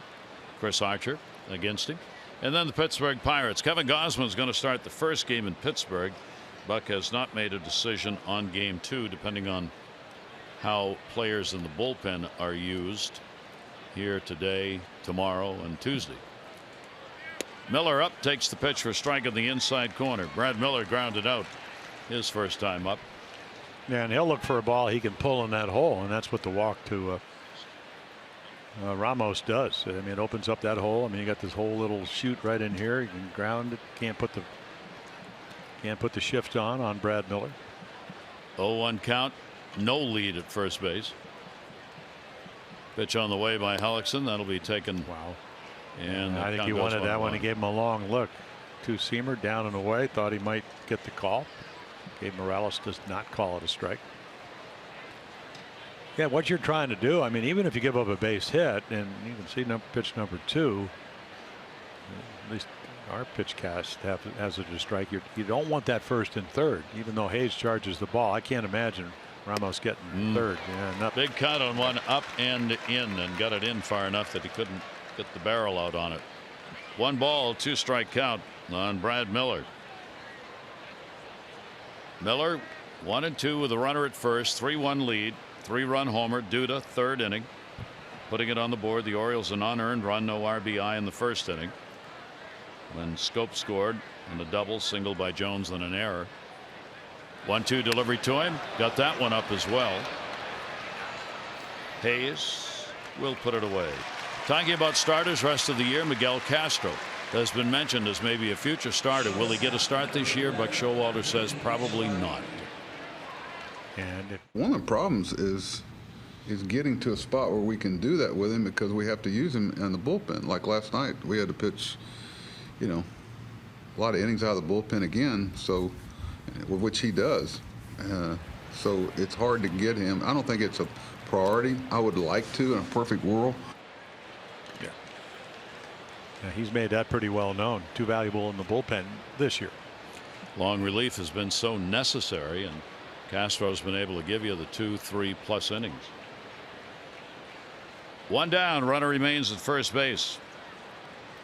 Echeverria, base hit, run scored in the 3rd. He will go after one that drops in the inside part of the plate. 0-1. And the other thing is, Tampa Bay's got 15 in their bullpen. The Red Sox had 14. The Orioles have 11. Zach Britton got the stem cell shot in his knee, so he's not available. So you're down to 10 pitchers. Still a lot more than you normally have, but not that many more. 3 more maybe. 0-1 count. Hellickson to him. Echeverria, the off-speed pitch, sold that one on the delivery, and he was looking for something a lot hotter, and the count will go to 0-2. Yeah, Echeverria played with Miami the past 3 seasons. He hit .236 last year, had a big year in 2015. He hit .281. He had 470 at bats, 5 home runs, 48 RBIs. 0-2 the count from Cuba. Echeverria 0-2, and Hellickson drops one in. Well, there's a guy that they acquired last year from San Francisco, Frank Duffy, and they thought he'd come in, but he had an Achilles tendon and heel problem, so he's actually going to instructional league. So they're hoping to get him back. So he'll give them depth at the infield. If not, you can certainly play him at shortstop. Play him a lot of places around your infield. Outstanding glove player throughout minor leagues. 1-2 delivery on the way, and that'll be taken down low. Baseball America had named him as the best defensive infielder in the Blue Jays organization when he was with them a few years ago. He got rated best infield arm 2 years in a row, best defensive shortstop when he was playing in the Pacific Coast League. So, I mean, he's shown a Gold Glove caliber play wherever he's been in the infield. 2 ball, 2 strike count, and he's put up good offensive numbers. At first base, Ramos. Hellickson's delivery to him, inside out foul. Echeverria battling, brings the count up to 77 on Hellickson's pitch count. Echeverria will be followed by Kiermaier, top of the order, the big 25 pitch 3rd inning, and most of those came after there were 2 outs and nobody on, and Echeverria started it with a single. Kiermaier singled, and Duda, after a long at bat, hit the 3-run homer. Ramos not going anywhere at first base. 2-2. Hayes moves in a bit in right field in the power alley area. Hellickson's 2-2 up the middle. He's got it. Finds the baseball. There's one. Scope relays it, and there's 2. No runs, no hits, no errors. Nobody left on base. That one right into the midsection. Had to find the handle. Does, and then of course the big arm of Scope finishes it off.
Something to smile about. Oh.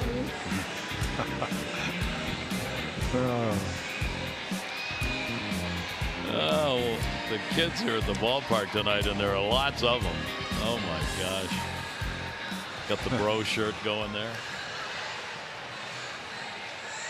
Had innumerable cheerleader tryouts so far here tonight, of all ages. There we go. He doesn't know her, but asked to have a picture taken.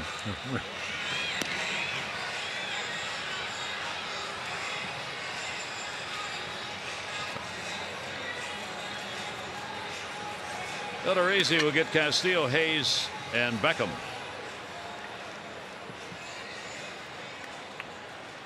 Wellington Castillo grounded out his first time up. He's now 1 for 5 off lifetime off Odorizzi.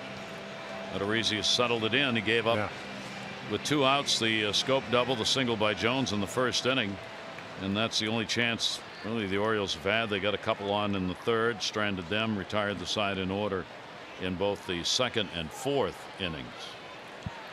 Wellington Castillo will take the pitch, and it is in there for a strike. Well, more strikeouts since all the way back on June 8th. And he usually pitches to contact. It's gotten him in trouble, as we mentioned, with 30 home runs. But tonight, 7 strikeouts already. Take that pitch away. He's had 8 strikeouts in a ball game twice. And Angels, who were one of the victims of that, so were the White Sox, started to go, held back on it. Easy delivery for the 92-mile-an-hour heater. And a 2-ball 1-strike count. He's made 17 starts over the last 2 years, where he's allowed 3 hits or fewer over the last 2 seasons. 2-ball 1-strike delivery on the way. You look at some of these numbers and you wonder how he can't be a bit more than a 500 pitcher. Yeah, and then when you get him over 5 runs a game, and again that's an average, but yeah, I mean 218 runner in scoring position number does a lot of things to help not only the Rays but himself. Yep. 3-ball 1-strike pitch on the way. Foul back. And his stuff is just good enough. I mean, that's right there. Wellington Castillo, I mean, he's sitting on a fastball. You know, we say there's not a lot of fastball counts. That is one right there. Leadoff batter, gotten yourself into a 3-1 count, but it's just enough late life to get it by him. At least get him, you know, where he can. And we've seen it. Curveballs and cutters and you name it. You don't really know what he's going to throw here. 3-2 delivery on the way, and that'll be fouled back. And because of that and good location and movement, you're late on 93. He's a big kid at 6'3", so and he's got a very, very good windup. Throws downhill. And you're right about kind of being very deliberate, and then the ball just kind of, it jumps on you a little bit. 3 ball, 2 strike count.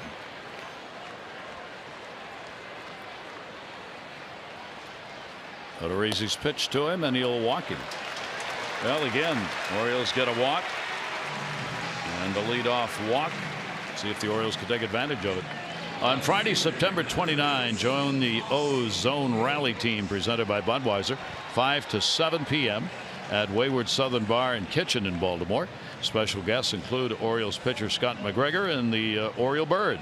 For the complete rally info, go to Orioles.com/rallies. Folks enjoying up on the entertainment deck out there in center field. They're rallying. They're rallying. Yes, they are. Beautiful night to rally. That one chopped. Hayes, going to be an outstanding play made by Odorizzi to get the out. Well, yeah, and add that another one to the checklist. Austin Hayes, I mean, when you get jammed, you get out of the box quite as well, but this guy runs really well. And you think this is an infield hit, and it probably would have, because Longoria, he's playing deep enough and he's playing even with the bag. Look how long he's got to go right here. I mean, he falls off a little bit right there. I mean, on the run. And again, just the thing. Let's see how quick he gets out of the batter's box. So again, I mean, it's not about not running hard, but you get jammed, maybe takes you a step longer, and he throws them out by a stride. Looked like an infield hit. Moves the runner Castillo down to second base. Orioles 1 for 3 in these situations tonight. Beckham, a walk and a strikeout. Try and get the Orioles a run closer, and a timeout asked for. Yeah, Minnesota's on their way to sewing up that number 2 spot. They've got a big 7-2 lead in their ball game tonight. The Angels have already lost. So the Angels at the moment 4 games out. Twins win. The Angels will be 4.5 out of that second wild card spot. Pitch taken inside. Paul Molitor's ball club has rallied of late to get wins on nights and days when they need them. Well, they traded Kinsler. He went to the Nats. He made the All-Star team as their closer. Sano has been hurt. Buxton's turned into a Gold Glove center fielder, hitting very well. I mean, they've had a lot of injuries. I mean, I was reading today, Kyle Gibson, he was once 0-4 with an 8.0 ERA. He's 12-10 now. So a lot of guys have stepped up to the plate for a team that lost 100 games last year. Paul Molitor's ball club having a turnaround season. Yankees still hold the number 1 wild card spot. Texas is the other team that still has a chance. They're going to be playing at Oakland later tonight. They started the day 3.5 behind Minnesota, as the Angels had. The Angels have already lost their ball game today. 1 ball, 1 strike delivery on the way, and that's that pitch Beckham has gone after once on a strikeout in the first inning. Walked his last time up. Yeah, I think it's just a split changeup. You can see the target down, and it's a good velocity, close enough to the fastball that your first read is, boy, I got to get going, and then the bottom drops out. But a couple of chances right here to get back into this game, only trailing by 2. 1-2. Beckham's second game he's played against his former team. 1-2 pitch on the way, and then he came back inside, and Beckham's able to fight it off. Keeps his at-bat alive with Castillo still down there at second base. Yeah, they're still waiting. Yeah, again, remember, Jake Odorizzi's thrown 30 home runs for a ball in the middle of the plate in the belt area. He's been able to either be away or in or down. Has yet to make a glaring mistake in the middle of the plate, and that's what the Orioles do a number on.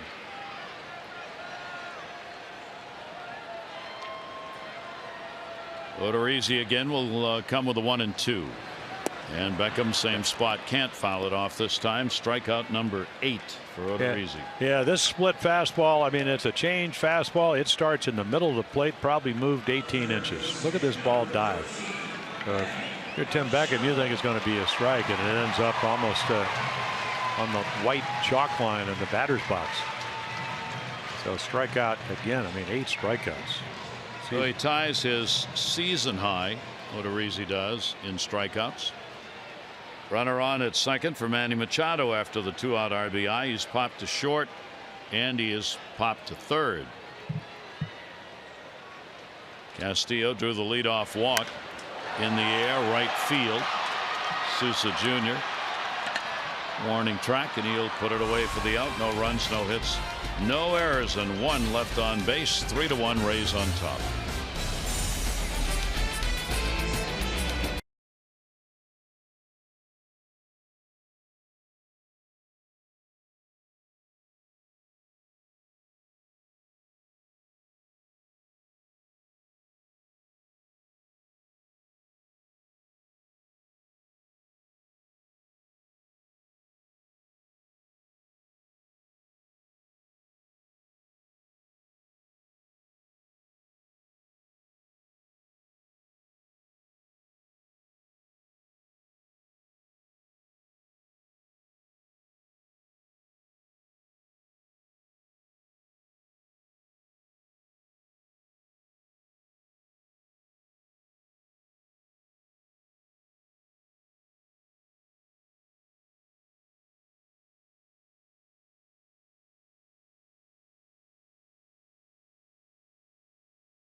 Birdland community hero. You are looking at her, former WNBA player Asia Bussey. She started the Be More Incorporated here in Baltimore with volunteers and the organization's leadership. They've taken on a number of tasks to benefit the city. They've adopted a road. They clean 4 times, host basketball clinics, and most important, provide food, clothing, and school supplies to people in need. For her great effort for the city of Baltimore, Asia Bussey, congratulations, tonight's Birdland community hero. Yeah, what a smile. Wow. Great to see people involved like that making a difference. Yeah. People involved with her, exactly. Seated around her. Well, and they even, did they have the shirt on? Yes. Yes. Yep. Yep. Be mooring. No, I meant the Orioles shirt that's everywhere. Oh. Even on sweatshirt night. It was in the background, but you can't miss it. I saw the gentleman back there with the Orioles Hawaiian shirt. 0-1 count, Kiermaier. Ellickson's delivery to him is going to be down and away. A base hit, and he's flied out, scored in the 3rd inning. Home run, Duda. 3-run homer, that's it. On-earned run for the Orioles, that's it for the O's. That was back in the 1st inning. Yeah, you put a circle on the first at bat that Kevin Kiermaier had. He got a changeup and hit a rocket, but right at Hayes in right field. So again, you know, if you're Jeremy Hellickson, you have to remember those kind of things. They're outs, but you're also outs that maybe had a little good fortune. And you could see him again, just trying to throw that cut fastball to get him in on the left-hander's hands, and then run either a changeup or a fastball away. 2-1 delivery. Hayes again. Not going to catch this one though. That one not hit as hard, and again, the less velocity results in a base hit. So a leadoff single here in the 6th inning. Discover Venice on Florida's Gulf Coast, recently recognized as one of the top 2 happiest seaside towns in America by Coastal Living. Plan now for your visit. Visit Sarasota.com. It's only 893 miles away. Orioles spring training home. The other minor league ballparks a good deal closer. And it looks like there may be a little action on that changeup that Kiermaier hits in the right field, trailing by 2 in the Oriole bullpen. Duda's coming up, the 3-run homer. Hellickson looked to first, no lead over there, and the pitch will be taken down low for a ball. And the Orioles will get the left-hander Blyer up with Morrison, another left-hander, a couple of hitters away. Duda, 17 home runs with the Mets, 13 picked up since joining Tampa Bay. He had 37 RBIs with the Mets. He's got 27 now for the Rays. Pitch a little bit inside, and the count will go to 2-0. He worked a long count. Yeah, kept falling off cutters and change ups and curve balls. I mean, hit one in the Oriole dugout, pulled every one of them, and then finally got a fastball that didn't get in. It was actually inside part of the plate, and just hit a BB into the flag court for a 3-run home run and a 3-1 lead. It was a 9-pitch at bat that he hit that home run off. 2-0 count. Runners off first base. Drives that one to center field. Adam Jones has it lined up. He'll put it away. Runners all the way to second. Will go back. Yeah, I'm surprised Kiermaier didn't tag up on that ball. They've had a real good chance to get to second base. Well, with his speed. And the other thing is that when you have that kind of speed, and maybe didn't get a good read, so obviously that could be one of the reasons, but the play's in front of you. So you can go 3, 4, 5 strides and still go back. So the runner remains at first base. And here's Longoria. Longoria's flying out to right and left fields in this ball game. Evan Longoria, 19 home runs, 83 RBIs. Real good year again against the Orioles. 4 home runs, 12 runs batted in. Came in hitting .298 against the O's this year, and will take the pitch inside for a ball. Longoria, the face of this franchise, 10 years. Jeremy Hellickson with a 1-0 count on him. Longoria, the leader with hits and RBIs for Tampa Bay this year.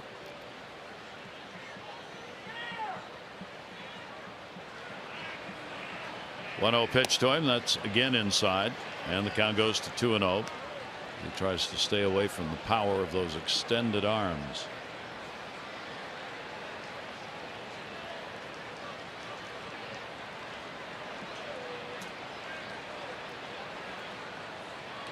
As we've noted, one of the quietest bats in baseball at the plate.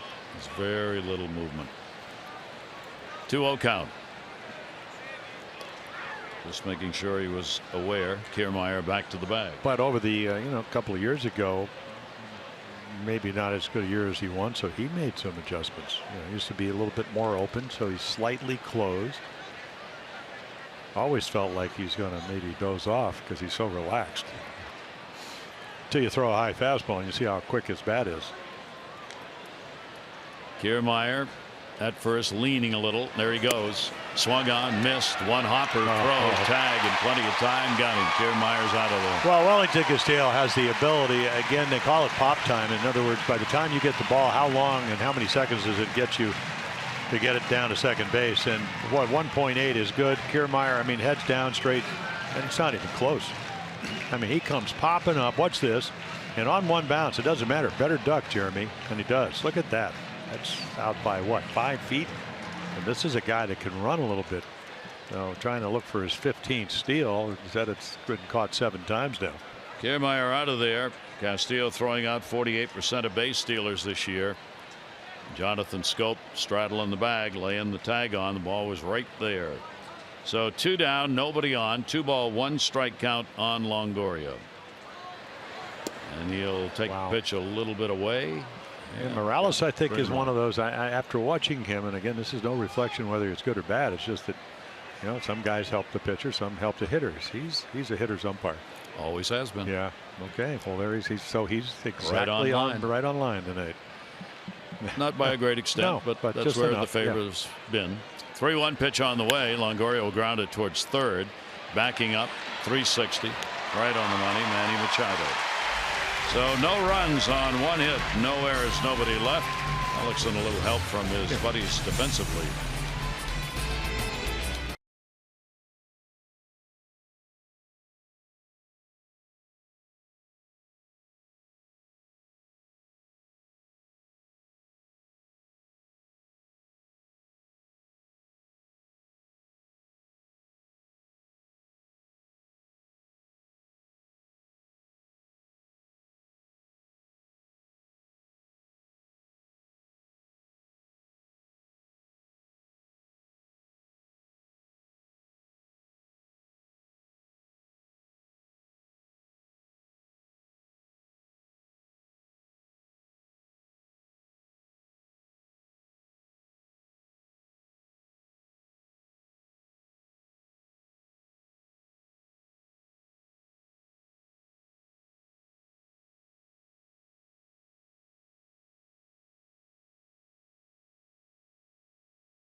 Our Geico highlights. Early lead for the Orioles right here.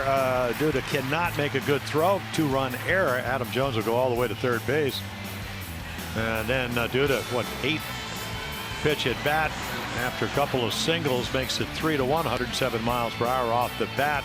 Odorizzi already, 3 hits, couple of walks, 8 strikeouts, already matched his career high, or at least a season high. That is your Geico highlights. 15 minutes could save you 15% or more on car insurance. Visit geico.com to see how much you could save. 3-1 ball game with the Rays on top. Very little offense for either team. Odorizzi, 8 strikeouts. His career high is 11. He has walked a couple in the ball game. Hellickson a walk, 4 strikeouts, and the hits have been hard to come by. Grouped together in that 3rd inning for the lead by Tampa Bay. And the delivery is swung on and missed as the Orioles bat. Jonathan Schoop, 2 for 2 already in the ball game. Schoop has had a double and a single. Jonathan has been the Orioles leader in multi-hit games all year. He's got 52 now, which ties him for 3rd in the American League multi-hit ball games. Altuve leads it coming into today with 57. 0-2 pitch. That one's going to be taken down low. 1 ball, 2 strike count. Their bullpen is also up. Sergio Romo, who we have seen. Doug Jennings joining. Yeah, Dan Jennings already in 74 games. A bouncer off the plate that time that caught Ramos. Looks like on the, I'm not sure, wrist, hand.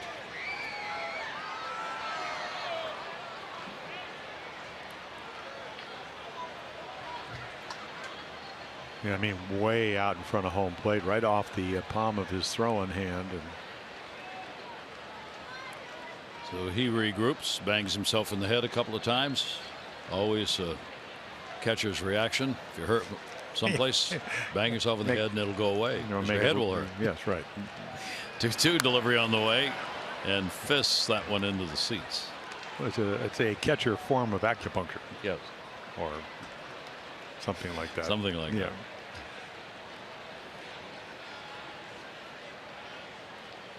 It's right at the bottom of base of the thumb. Ball bounced off. Yeah, and you wonder why it's sometimes hard to hit after you take a pounding behind the plate. 2-2 delivery on the way, and a swing and a miss. Yeah, that little cutter. Again, I don't think this was a splitter that stayed up. It just he's mixed his pitches up. He's thrown like 1 curveball. It was a great one. So a little cut fastball. Yeah, you can just hold it a little bit off center and throw it like a fastball, and it just cuts enough. You don't pick up the spin, and as we've seen 9 times, the Orioles have punched out tonight. 1 down. Adam Jones coming up, a base hit, and he has struck out. Orioles came into this ball game 12th in the league in strikeouts offensively, and the pitch will be taken away by Adam, trying to make Odorizzi work a little bit here. Adam with that big 325 average and a couple of home runs off the right-hander. Yeah, if I think if his legs felt a little bit better, he would not have hit that ground ball. He would have dropped a bunt. Longoria will make the rainbow throw over, and Jones is retired. 2 down. Make every day game day with the official Orioles Maryland license plate. To date, more than $135,000 has been raised for the community through the Orioles Charitable Foundation, thanks to the sale of these plates. For more information and to get your official Orioles Maryland license plate, go to Orioles.com/plates. Cishak now up in the bullpen. Yeah, he's been in the first 2 games. As we mentioned, Jennings tied for the 2nd most appearances in the American League. Davis has struck out twice. Shift on against him with 2 down, nobody on here in the 6th inning. Outfield actually shaded the other way over towards left. Off-speed pitch, 72 miles an hour. Well, Jake Odorizzi's on one of those rolls, Gary, where when he throws it, he's only thrown it probably 4 or 5 times. He's able to throw it for strikes. That's not easy. So the M&T Bank lineup in that outfield. That one bounced away.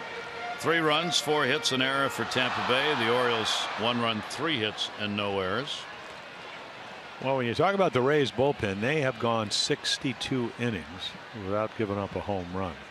So collectively, they pitched well. They've been special. Ground ball into the shift the other way.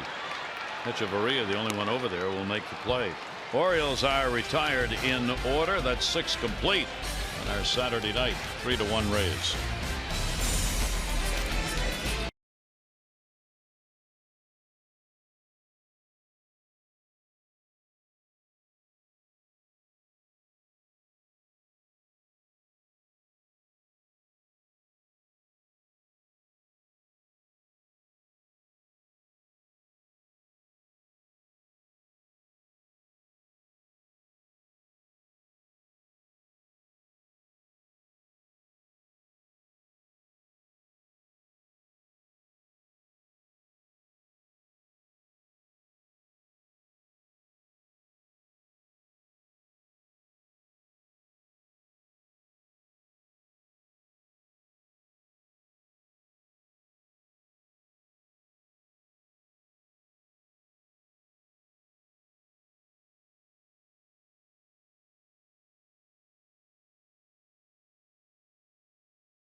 Hellickson is out of the ball game. He did go 6 innings, and as has been the case for his starts with the Orioles, there's 1 inning that jumps out at you, and tonight it was the 3rd. 2 down, couple of singles, the home run by Duda, and there's the final line. Yeah, really, I mean, he pitches well. He's more aggressive in the strike zone. Again, with a little run support. I mean, they've been getting him over 6. That's not the case tonight. And get him off the hook, though, and that'll be up to Richard Blyer, who's coming in. So again, acquired from the Yankees. Spring training time for the Orioles. Has done a great job. Not a power guy, you know, a strike thrower. He gets the left-hander with Morrison. Then Souza, right-hander, then another left-hander, Dickerson. Morrison has grounded out twice against left-handers, hitting .229, .245 off the righties. Shift employed against him in the infield. Blyer's pitch will be away for a ball. Tampa Bay has a lineup that is a bit more difficult than most lineups in all of baseball, and particularly the American League East, and the Kevin Cash has lefty-righty combinations to play among the guys who are regular starters, come in and out of the lineup, play on an ongoing basis.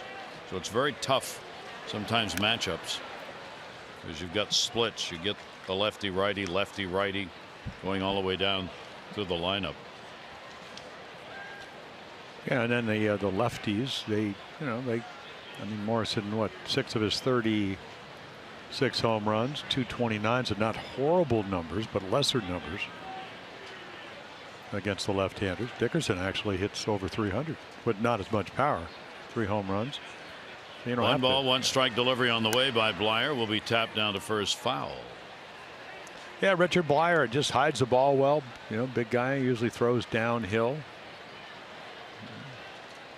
Kind of like Sunday baseball. Hey, he's going to have a relaxed time, but got a pretty good idea of what he's trying to do.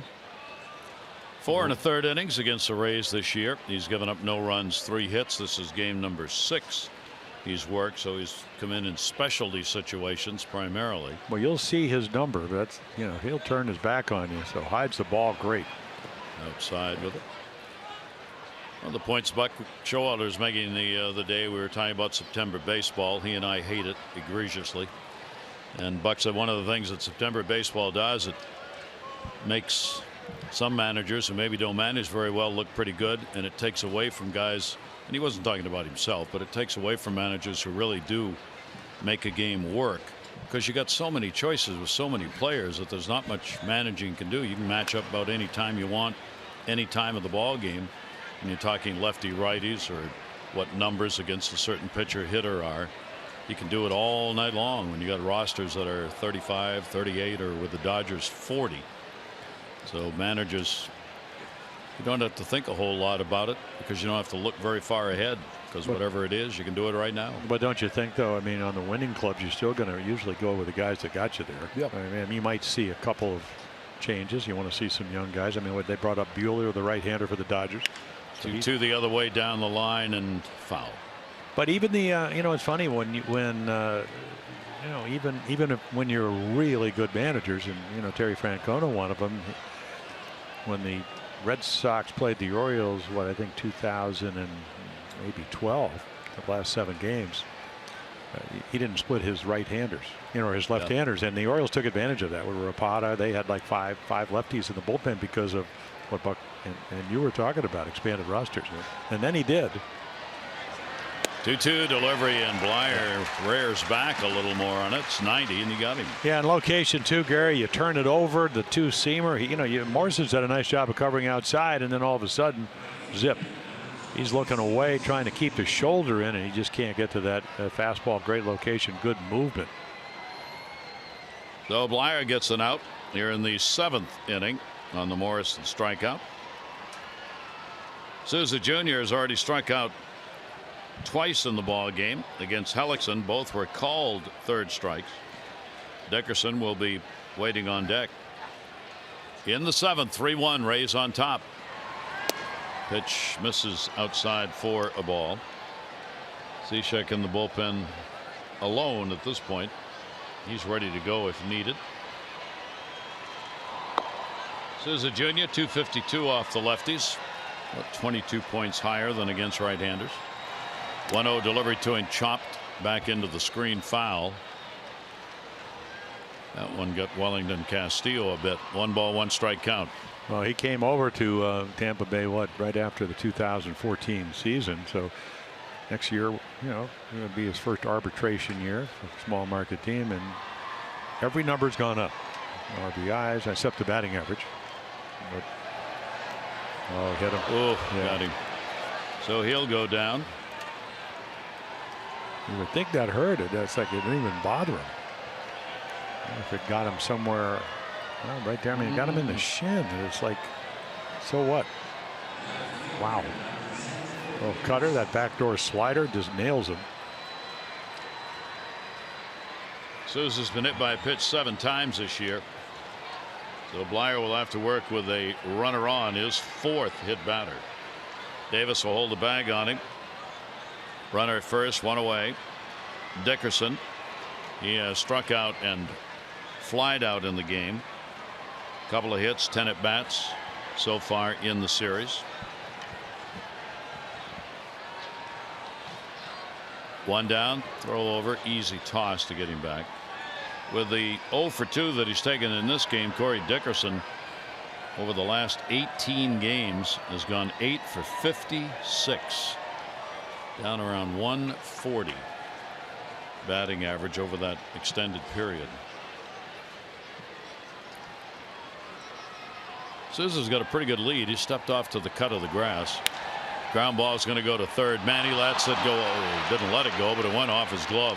They'll get third base covered, so Souza can't get over there. And the Rays have 2 on as Dickerson reaches on the miscue at third. Yeah, even when you put those shifts on, I mean, you're playing out of position, so to speak, because hardly ever play here, and then he gets the short hop.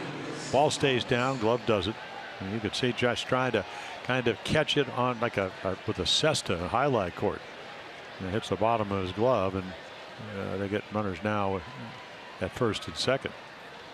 Mike Wright in the bullpen for the Orioles. So runners on at first and second. Roger McDowell will draw a little time for the bullpen. That'll be the 14th error charged to Manny Machado, and the Orioles commit their 92nd error of the season. They are already well above the errors committed last year. They're in the middle of the pack when it comes to their defense. Starting tonight, they were 6th in defensive fielding. And that'll make it a little tougher for Blyer. Blyer's got to work with 2 on 1 down, and Ramos coming up. Ramos grounded out and drew a walk. He too had an extended at bat when he picked up the walk his last time up, and he's got a .296 average against left-handers. And the pitch to him will be inside. Brad Miller, the second baseman, waiting on deck. Blyer's held opponents to just a .169 batting average with runners in scoring position this year. Quality number. He's come on in some tough situations other than clean innings to start. 1-0 pitch, chased it, and it will be fouled off. 1 ball, 1 strike count. Rays trying to add to their lead. They got the win 8-3 in the ball game last night. Trying to take game 3 of this 4-game set. Kiermaier in the discussion. 1 ball, 1 strike. Yeah, Givens and Blyer with 45 inherited runners, the most on the Orioles for the year. And he's done a nice job. Only 10 have scored. 1-1 delivery to the hole. That's going to be a base hit. He went the other way. Souza's going to come around to score. Hayes will throw to the plate. Not in time. Ball gets away. It wasn't backed up. And the runners will advance. There'll be an error as well. Now down behind the plate, Blyer had gone in, but he'd gone on the first base side. And the throw coming from right field, when it got away, nobody there. Yeah, but watch this. I mean, if you watch this right here, I mean, great nice hitting by Ramos, and you know Hayes can throw, but he gets there late. So now he's not. I mean, he's not even watching now. He's kind of circling the plate. If you go directly back, you actually see you're behind. You can see this throw. You can move over a couple of steps. Not going to throw him out, even though it's a great throw. So there's Souza, who got hit, and he scores the 4th run. But again, then all of a sudden you got runners at second and third. You either got to bring the infield in or walk the bases loaded. Infield is in. Miller will take the pitch inside. We'll wait on the official scorer on that one. I'm assuming there's got to be a base hit, obviously, and an RBI, and probably an error, allowing the runners to move up. Now, they usually give that error to the outfielder. They did. Even though the throw came a long way. And error charged on Hayes. 1-0 delivery, and that one is fouled off outside of first base. Miller's 0 for 2 with a ground ball out and a fly ball out. So an inning where Orioles have been their own worst enemy. You got a hit batter, you got an error, and you got 1 run in and 2 in scoring position. Rays are 2 for 2 in these situations tonight. Not a lot of chances. They have not left anybody on base through the first 6. Look back here as the batter steps out, Brad Miller.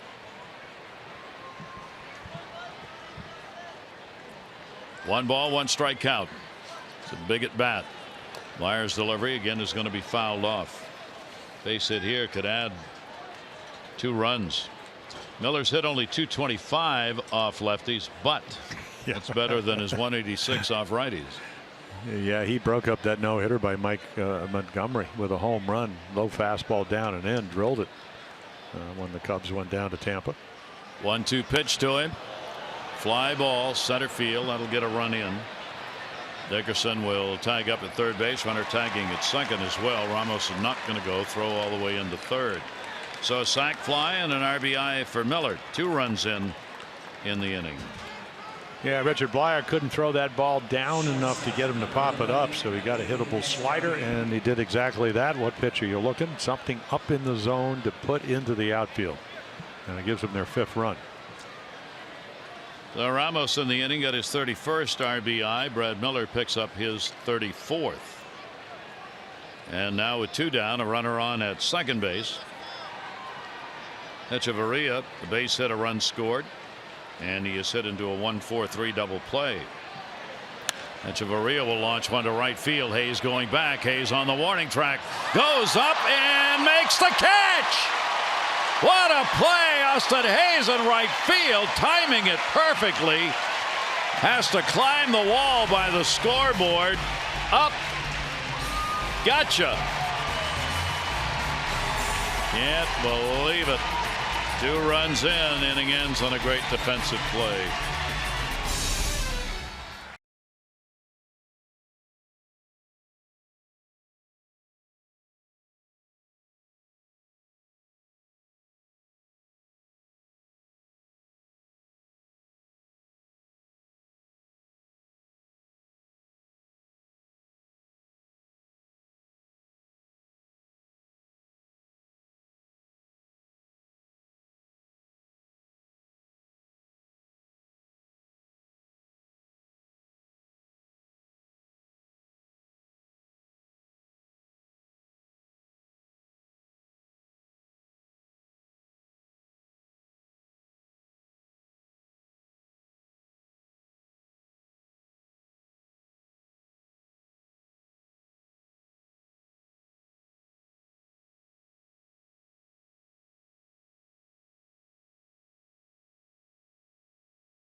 Hyundai dealer for huge savings on all new Hyundai vehicles. Visit buyhyundai.com.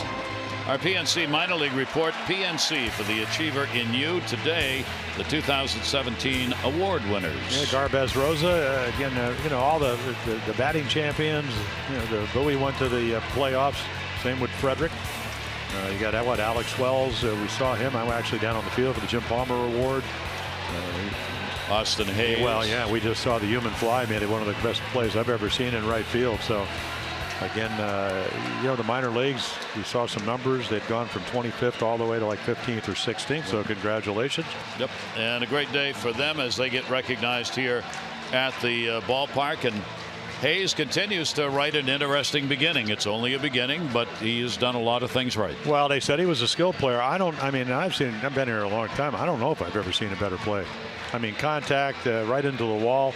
I once saw Ben Revere off of Vladimir Guerrero. You probably do in the game in Minnesota, where I never hung out in a bar. We look right here where they do the Velcro thing, where you actually catch it up with your Velcro and you go up on the wall and you stick. Well, this is what I mean. Again, he's only played here about 5 games. I mean, there we go. The human fly, bam. So again, and that, you 5-1. You've been struggling for runs. He's going to leave the game, so they're going to go to the bullpen. But again, that puts the game out of reach, and all of a sudden you're back hitting. And he's done the work out there. He's gone out taking the balls off the wall and off the scoreboard there in right field. Well, he's got a great arm too, and he's shown the positive attitude that you're looking for young players coming up. So congratulations to him. Odorizzi is out of the ball game. There's the line. He's got a chance to be the winner. Yeah. So Andrew Kittredge comes in and. Again, not a lot of games. Again, we told you this bullpen haven't given up a run in 92 innings pitched, at least the last 62 innings pitched. Kittredge will started out here against Trey Mancini, who has struck out and flied out. So Odorizzi will leave, looking for his 10th win, equaling the number that he had last year. We'll see if they being the Rays, can maintain the lead. It'll go to short, long throw. Hechavarria won't have one. Off the glove as he tried to twist and turn to get into throwing position. And Mancini will reach to lead off the bottom of the 7th inning. So let's take a look. Some changes to be made for the 2018 year that we know about. After a 3rd consecutive season missing the playoffs, Tigers announced that Brad Ausmus, they are not going to renew his contract. They'll finish out the year, though, that coaching staff. And then the offseason, a new manager, Detroit. Mets team sources said privately Terry Collins probably is going to retire. Collins has again said he's not decided on what he wants to do in the future. That from the New York Daily News. There'll be a new one in Detroit, though. Here's Mark Trumbo. He will take the pitch down low for a ball. Yeah, so that is they gave him a hit. Tough play for Hechavarria, and he doesn't make it. And there you go, 13 games with a very high average. So you need runs. Again, Kittredge, fastball slider guy. Fastball can be 93 to 95, hard slider, and then occasional curveball.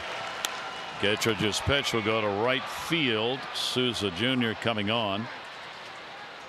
And Trumbo's 0 for 3 tonight, and 0 for his last 19 for Mark. This copyrighted telecast presented by authority of the Orioles may not be reproduced or retransmitted in any form, and the accounts and descriptions of this game may not be disseminated without the express written consent of the Orioles. Bottom half of the 7th inning. Orioles are down 5-1. Donnie Hart in the pen. As Blyer worked the 7th inning when 2 runs scored on just 1 hit, an error, and 1 left on base. RBIs on a single and a sac fly. And the pitch is a strike on the inside corner. Wellington Castillo walk his last time up. He is also grounded out. Orioles offense continues to struggle. Try and put some runs up on the board. While the Tampa Bay pitching staff looking for their 7th consecutive game, giving up 3 or fewer runs. That pitch will be taken. 1 ball, 1 strike count on Castillo.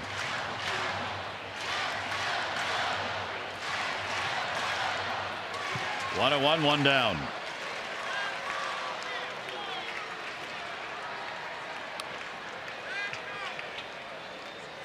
Kittredge with a look over. Strike's going to be called on the inside corner. Castillo Turns back. Yep. Little backup slider. I'm not sure. I mean, it certainly works, but I'm sure he tried to throw it there. Normally you're, shift on, you're trying to throw something that you can pull, maybe hit a ground ball, turn a double play. Andrew Kittredge made his major league debut in July. Fouls that one off. Has now joined this bullpen, which has been shutting down opponents on a regular basis of late. Bullpen has not yielded a run in 9 of the last 11 games. A 1.26 ERA over the last 13 games.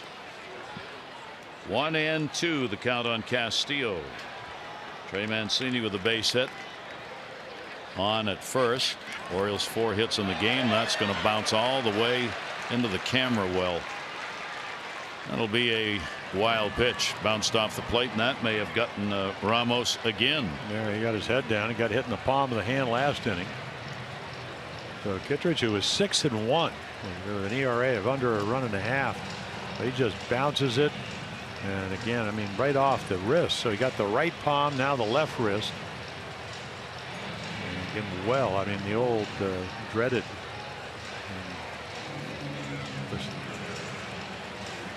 And the trainer's going to start out at very slowly. slowly. Look here. Yeah. No, he doesn't want to talk to him. Sends him back. Yeah, I thought Gabe Morales was calling for Richie Mansell's and Brian Abel over in the area, but he was actually one of the ball boy to bring him some balls, and Longoria comes out to give him some time. Longo, you ever caught? Come on, I give you the mask. Go down to third. It's a little safer there. Not, I mean, still the hot corner, but what a tough night that is. Got 3 catchers, so if it gets any worse here or toughens up between innings, they won't have to bring Longoria on to catch. And he'll probably stay in anyway. Ramos behind the plate. 2-ball, 2-strike count. Infield shifted around. Kittredge delivers, and the pitch again down low, and that again bounces off Ramos, whose reaction was enough. Well, maybe Kittredge will come in. We always talk. We talked about it last night. You're just hoping for somebody, especially when you're trailing. They're going to have a bad night. Didn't have too many bad ones down at AAA, and they won the AAA crown this year. Had a great year. So he's got a full count here. 3 balls and 2 strikes. Kittredge delivers to him and will walk him, and this is what the Orioles need. Yeah, exactly. Free pass, and you'll take it. 3rd walk the Orioles have picked up in the game tonight. Cishek's getting ready. He's been up a couple of times already. Your breakout MLB season is on Nintendo Switch.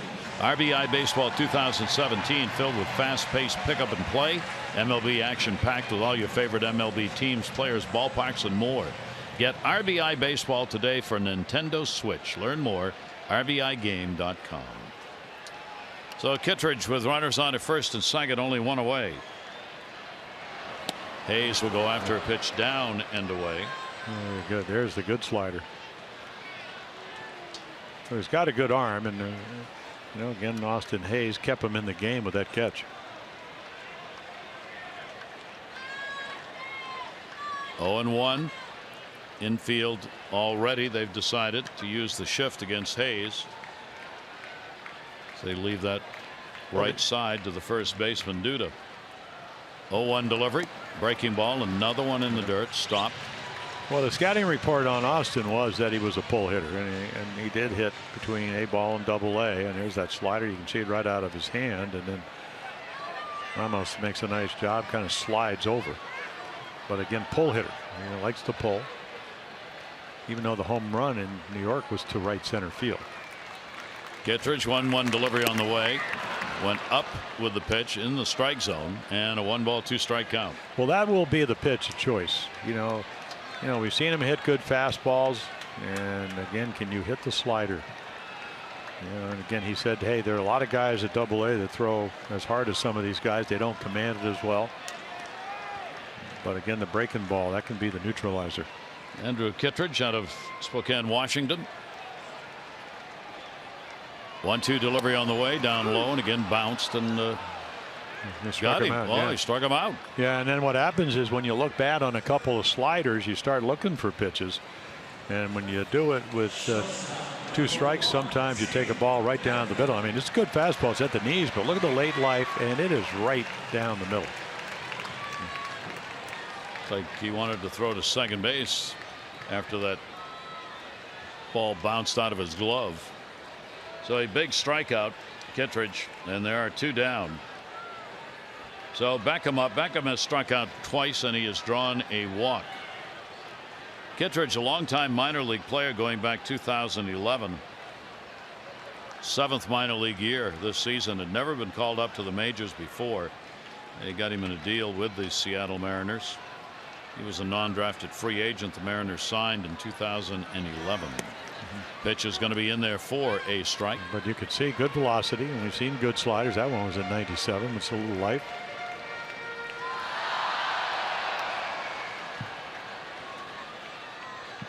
Orioles have not had a lot of chances. Have not been able to take advantage of the ones they've had. Swing and a miss. O's a 1 for 6. Runners in scoring position. Well, you mentioned how good this Rays team has been as far as pitching, but they got Andrees, who we saw last night, Archer, Faria, Odorizzi, and then Snell, who pitched and beat the Cubs the other night. Those will be their projected 5 starters. They don't really have to go out. Nope. You know, they can lose Cobb and still have a pretty good starting staff with a lot of youth. Seemingly, as always. 0-2 pitch on the way. Started to go, Beckham did, but he holds up on it. It's what this team, of course, has been built on, has been starting pitching over the years, and nothing has changed there. And somehow, season after season, they continue to come up with a really good staff of starting pitchers, and usually they're all under 30. This is the 553rd consecutive game where all of their starters have been 30 or less in years of age. And Kittredge gets it in there for a strike. The Orioles will leave 2 on, 7 complete here at Oriole Park.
Presented by T-Mobile. Yankees did defeat the Blue Jays 5-1. They clinched a postseason berth. Greg Bird, 3-run home run in the 5th inning to lead them offensively. Red Sox continued their lead over the Yankees by shutting out the Reds. And there's Eduardo Rodriguez. That's the line. No runs, 3 hits, 6 Ks. Mitch Moreland, the 3-run homer in the 6th inning to lead them. And Minnesota did win. They beat Detroit tonight 10-4. So Minnesota getting closer to the wild card berth. And if the Orioles do not win this game, the Orioles will be mathematically eliminated. Yeah, and also if they don't win, they will not be able to, for the 6th straight year, finish at 500 or better. Well, Donnie comes on, a lot of appearances, you know, been up down a few times. And they bring him in because you got 2 lefties starting off. So again, you want to have Buck Showalter like you, get him out. Got to match up lefty versus lefty. Hopefully that'll be the case here. Kiermaier, top of the order. A good night. A couple of singles, 2 for 3. A run scored.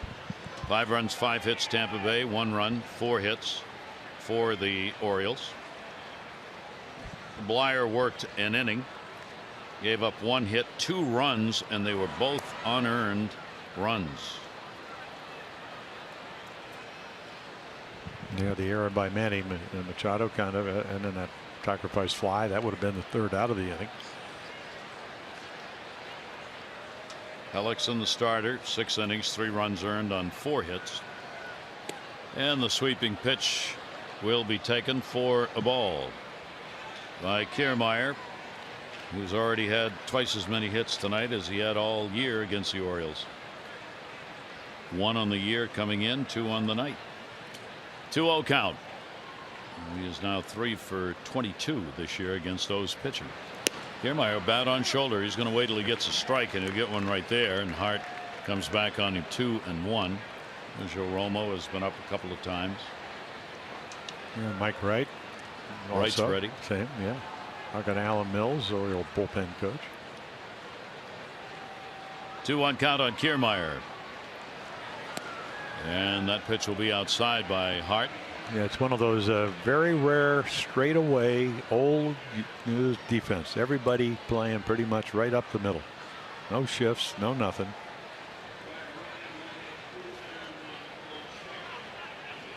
Three ball, 1 strike count. Kiermaier's had one of the hot bats in the lineup for the month of September. Couldn't stay in on that. Had that right foot bailing out a little bit to first, so he couldn't reach it. And the count goes to 3-2. And the reason they play so straight up is because he really does hit the ball everywhere. Got power.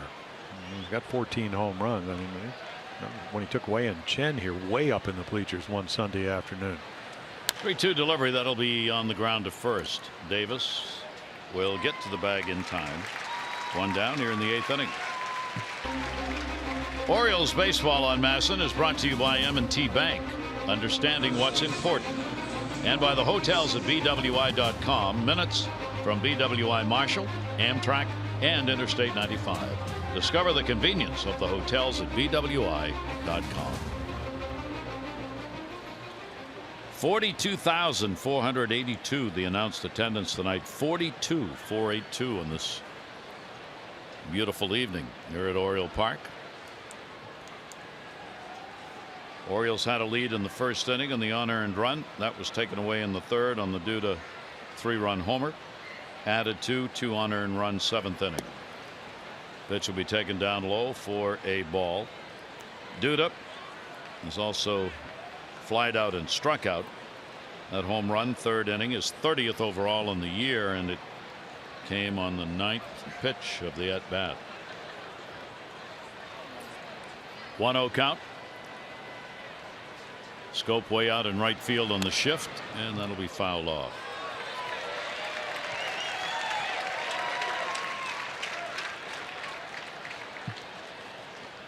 So Duda providing Tampa Bay with some home runs.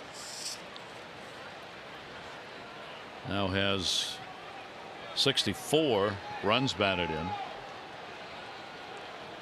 1 ball, 1 strike count. Hart on for Blyer. That's there for a strike. Blyer worked an inning, that 7th inning. He gave up only 1 hit, 2 runs unearned. Didn't walk anybody. Did hit a batter that scored. Runner reached on an error, scored.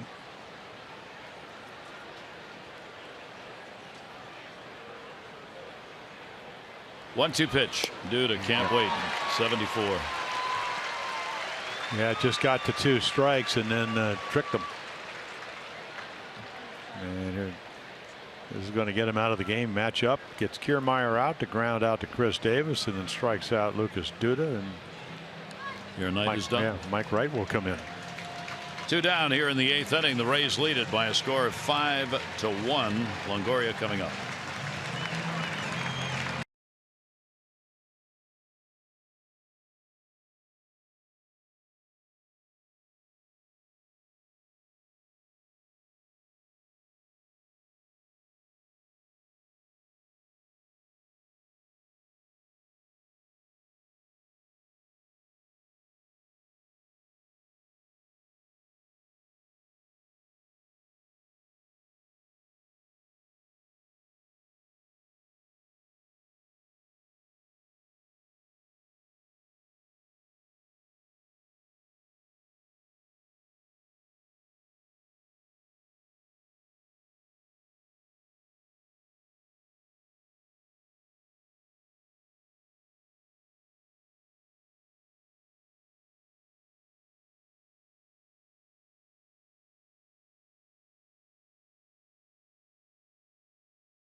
Last pitch against the Red Sox. 2 2/3 innings, couple of hits, a walk, and 3 strikeouts.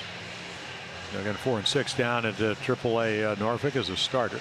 Had some shoulder problems, which really kind of cut down his starts, 16 of them, and these are his numbers in the big leagues. Pretty good numbers there, 2 out of 9.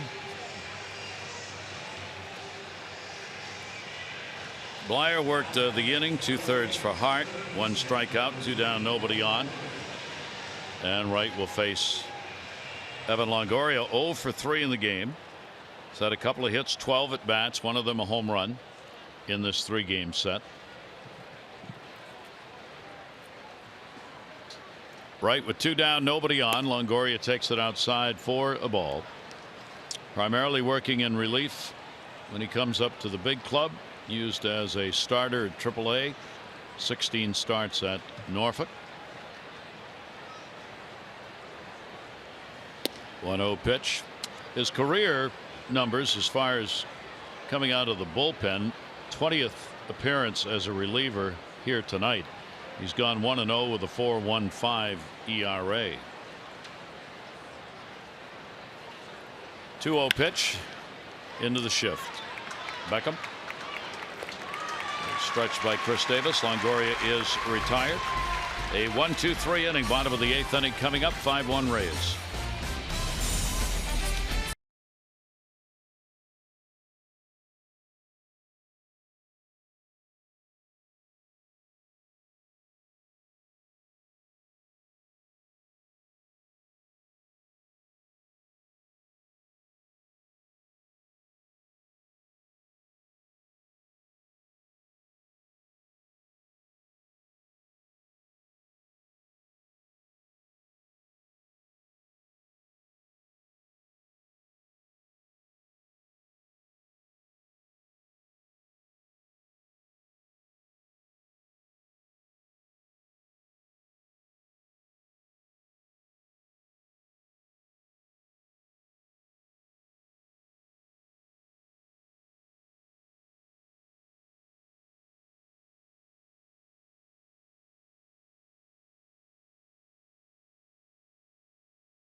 Come that big turn that takes you down to the finish line.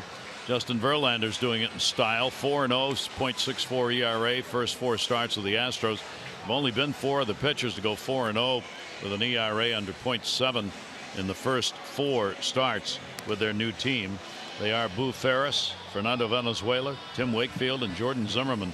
The Dodgers are the 6th team since 1969 to win their division 5 consecutive seasons. Dodgers wrapped it up yesterday.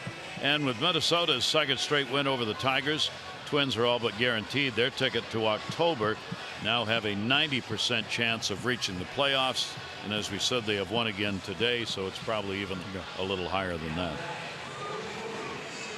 And Sergio Romo. It's funny, we were actually down in the Orioles were down in Tampa when he was acquired from the Dodgers, and Eric Neander, who does a lot of he's their general manager, said, hey, he's got something left. Well, he was right. 1.61 ERA, 22 appearances, and then since August 12th, over a month, 1 earned run. And his last 14th appearance, 13 of them scoreless. So he's done a great job for him. Slider, and occasional fastball, but he misses. And then here come the slide balls. Manny Machado. Manny coming to the plate. Fly ball out in the 5th inning. 0 for 3 in the ball game. 5-game hit streak maybe on the line here in this one for him. 1-0 pitch by Romo. That'll be on the outside corner for a strike. Kittredge worked an inning, a walk, 2 strikeouts and 1 hit. Cedeno in the bullpen. He's been rehabbing for what, about 5 months. with elbow problems. Xavier Cedeno. That pitch is going to be down low. 2-1. Orioles just cannot seem to kick the offense up here in September. Just refuses to come around for them. Part of that outstanding pitching, but it's more than that at this point. They're just not getting those at bats they had in the month of August. 2-1 delivery will be put up in the air. Center field. Kiermaier will settle into that one. Banny retired one away in the 8th inning. Let's take a look at our Major League Notebook on this date in baseball. And it was 99. Albert Bell with the O's hit 4 doubles, single game versus the A's. Became the 3rd player in Major League history with 4 doubles in 1 game twice during his career. And in 06, outfielder Jay Gibbons with the Orioles hit a foul ball straight back over the screen. It hit a fan in the rib cage. That fan was his wife, Laura. Didn't mean it, honey. I bet there was no dinner when he got home that night. Again, one of those, what are the chances? Right. And also, what are the chances of your wife being a lawyer? That's right. You got to go out and get your own. That's right. Yeah. Get your own attorney. Yeah. Yeah. Better lawyer up, honey. Shift is on here against Jonathan Scope, and the pitch will be a strike called. Jonathan 2 for 3. He has doubled, singled, scored in the 1st inning. On the error in the inning, the unearned run, that's all the Orioles have in this ball game. Error was charged on Duda. Well, Odorizzi was terrific tonight. Kind of continuing what he's been doing lately. That'll be fouled back into the screen. Yeah, we saw when Sergio came in the other night, even when he's thrown a couple more fastballs than the other night, but the sliders are all different speeds. Big part of those World Championship teams with the Giants. And there's his pitching coach. So I am sure they looked at the numbers, and of course when Eric Neander, they get him, they go, okay, now it's your job to fix him, because he was not good with the Dodgers. They were about 50 games over 500, and he had an ERA. I looked at it the other night. It was something like over 6 runs a game. It hasn't been that, obviously, with Tampa Bay. ERA of 1.61. 23rd appearance since coming to the Rays. Scope with a 2-ball, 2-strike count, 1 down. Romo's delivery to him will be fouled back and out of play. And probably the other thing is that they got him and they're going to use him. So he's gotten to pitch more than he did with the Dodgers, because they were playing about as well as anybody in baseball at that juncture. Veteran Romo, now 34 years old. He's been around the major leagues for over 9 seasons. 2-ball, 2-strike count. Romo's delivery's on the outside corner. So Jonathan Scope, second out of the inning, a strikeout victim. Now you kind of judge for yourself. The guy that really matters is Gabe Morales, and he just held it right there. And I think Jonathan thought it was off the plate. Umpire didn't. And once again, it's a matter of a pitcher making a quality pitch right to the glove. You're more inclined to get those called. Romo, when he was cruising with the Giants and such an important part of those teams Jim was talking about, he averaged more than a strikeout per innings pitched over those seasons. 2 down, nobody on. Pitch will be in the inside corner, taken by Jones. Adam, a base hit. 1 for 3 in the ball game. The Orioles bat here in the bottom half of the 8th inning. They trail it by a score of 5-1. The offense the Orioles hoped had gotten turned around in the game they won last night, or the first night rather, getting 3 runs. Adam may get a base hit. Longoria's throw off the mark. Duda can't play it. Jones on his way to second base. Longoria will be charged with an error and probably a base hit for Adam. Yeah, base hit and a 1-base error. Longoria, why did I really do that? Well, because of the competitiveness, you think maybe you can make a play. Comes in, nice play to barehand it very quickly, but he rolls it and it's into the runner. So if you're Lucas Duda, it is hard to make. Even though he's a big guy, the ball well off line. And again, you don't know. A lot of runners, you're supposed to stay in that box, but you want to stay away from the collision, and he does. So yet another pitching change coming with Jones on at second base, 2 down.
Who just came off the DL again, forearm elbow problems that he's rehabbed. 7 appearances again.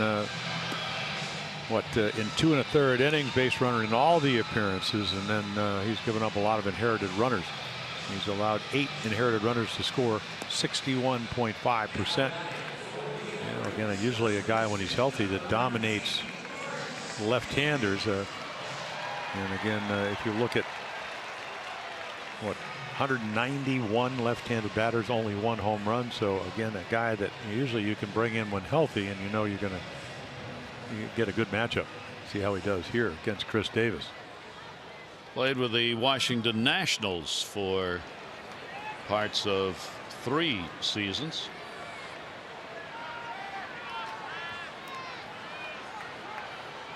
Two down, runner on at second base.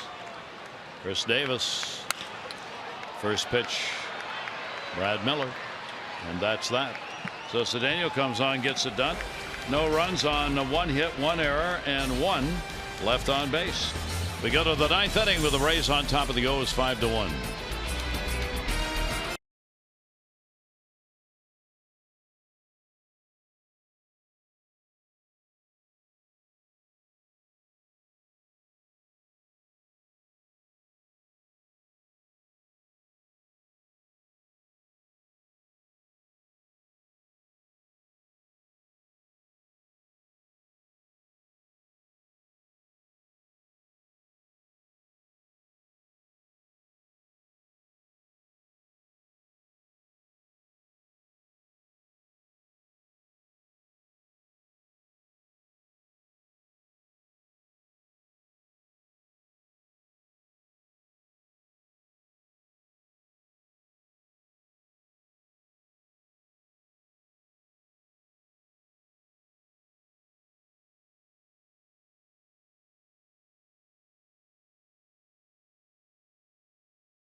Is brought to you by Southwest. Low fares, no hidden fees. That's transparency. So we go to the 9th inning here at Camden Yards. A 5-1 game. Each team's had 5 hits. Big 3-run homer by Duda, though, in the 3rd inning. The difference in a couple of unearned runs in the 7th. 2 errors committed by the Orioles have mattered. A couple of errors committed by the Rays have allowed an unearned run back in the first inning, but not as big a damage as have the Orioles errors. Wright stays on, and the first one's blasted in the air to right field. Hayes back looking up, and goodbye home run. Logan Morrison on the first pitch here in the 9th inning delivers the homer deep to right field and adds another run and a 6-1 lead for the Rays. Well, fourth home run of September, now 37. There you go. So again, I was going to say this is kind of an audition for Mike Wright, but again, it's 92 thigh high to guys that hit home runs, and that's what Morrison does. 37 now. It's got to be a little bit better than that. You know, we've seen him throw with more velocity, and again, in the big leagues, you cannot throw the get me over fastball to fastball hitters. Make you pay. So Logan Morrison, the second home run hit by the Rays in the ball game. Every home run they hit now establishes a new mark for the team as their offense continues to pile up the homers this season in a Rays record. They tied it the other night. Pitch taken down low. Steven Souza Jr. A couple of strikeouts first time up, hit by a pitch and scored in the 7th inning.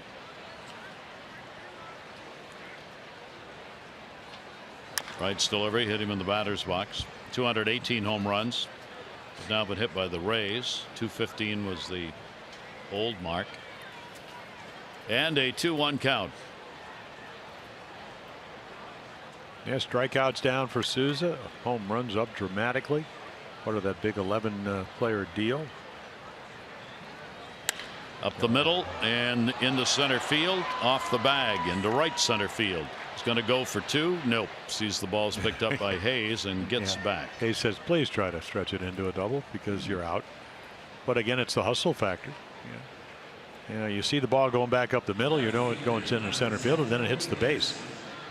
Right here. So home run now single, and then right about here he realizes, and he's got speed. So at least force it, because if he bobbles it, talking about Austin Hayes in right field, you will be at second base. So the Rays, a run in and a runner on here in the 9th inning. Corey Dickerson reached on an error, scored in the 7th inning. 0 for 3 in the game, 2 for 11 in the series. Wright's delivery to him will be fouled straight back. Dickerson wanted that when you see him shaking his head. He got the old one to hit. You know, for Mike Wright, and again, I mean, if you're going to come up, we look at Chase Whitley. Looks like he's going to come in and pitch the 9th inning. If you're 92 to 93, 4 miles per hour, boy, you're run of the mill bullpen guy. And you know, we've seen Mike first start 98 miles per hour. I'm not saying you got to overthrow to do that, but if you're going to pitch in the middle of the plate, or if you can't sink the ball 92, that's what Morrison hit. And they're right there with Souza. You just, you know, and the breaking ball's been a little bit spotty. So you got to figure out, you know, we saw 95. Okay, 95, 96 might play. But otherwise, they're used to that speed. 1 ball, 1 strike delivery on the way, foul back. And then there's a hanging changeup, and Dickerson says, well, I think maybe I'll look for home run number 27. Well, the Orioles now with the 2 home runs hit in this ball game have given up 232 homers. They are just 1 behind the White Sox, who have given up 233 for the most home runs surrendered in the American League. 1 ball, 2 strike count on Dickerson. Souza Jr. held by Davis at first. Wright with a 1-2. That'll be chopped to second, out of the reach of Scope. Souza will make the turn. He'll hit to third. Wright not getting anybody out here in the 9th inning, as the Rays will cover the corners. Nobody out. Yeah, you think that's probably going to be a double play ball. And again, I mean, just right there, Jonathan doesn't get a great jump. And again, I think it's easy at this time.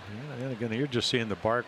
Are you getting your feet moving, or you're whatever? Bobby Dickerson talking last night. There were a couple of balls that, you know, maybe the presentation and the being aware the ball might be hit to you wasn't maybe as acute as it was earlier in the year. So Tanner Scott, hard throwing lefty. He gets up, made his major league debut against the Red Sox the other night. Just an extended talk here to give the bullpen a moment. Scott's not ready. So Gabe Morales, home plate umpire, will come out to break it up. Yeah, they used him as a starter at AA, so they're going to have to give him time. And 1 minute, you know, you're sitting on the bench, and so probably not really used to pitching out of the pen, and at least for the next week or so is going to have to learn how to do it. Wright making his first appearance against Tampa Bay this year, and only the second in his career. These hitters have not seen him. Coming to the plate, Ramos. Ramos, an RBI base hit in the 7th inning. He's 1 for 2 and a walk. He's now driven in 5 in the first 3 games of this 4-game set. Yeah, infield is drawn in with nobody out. Yeah, that's the scoreboard. That's what's forcing Buck Showalter to do that.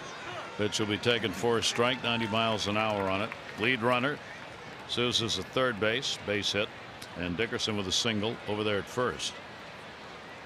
And Ramos a chance to add to his RBI totals.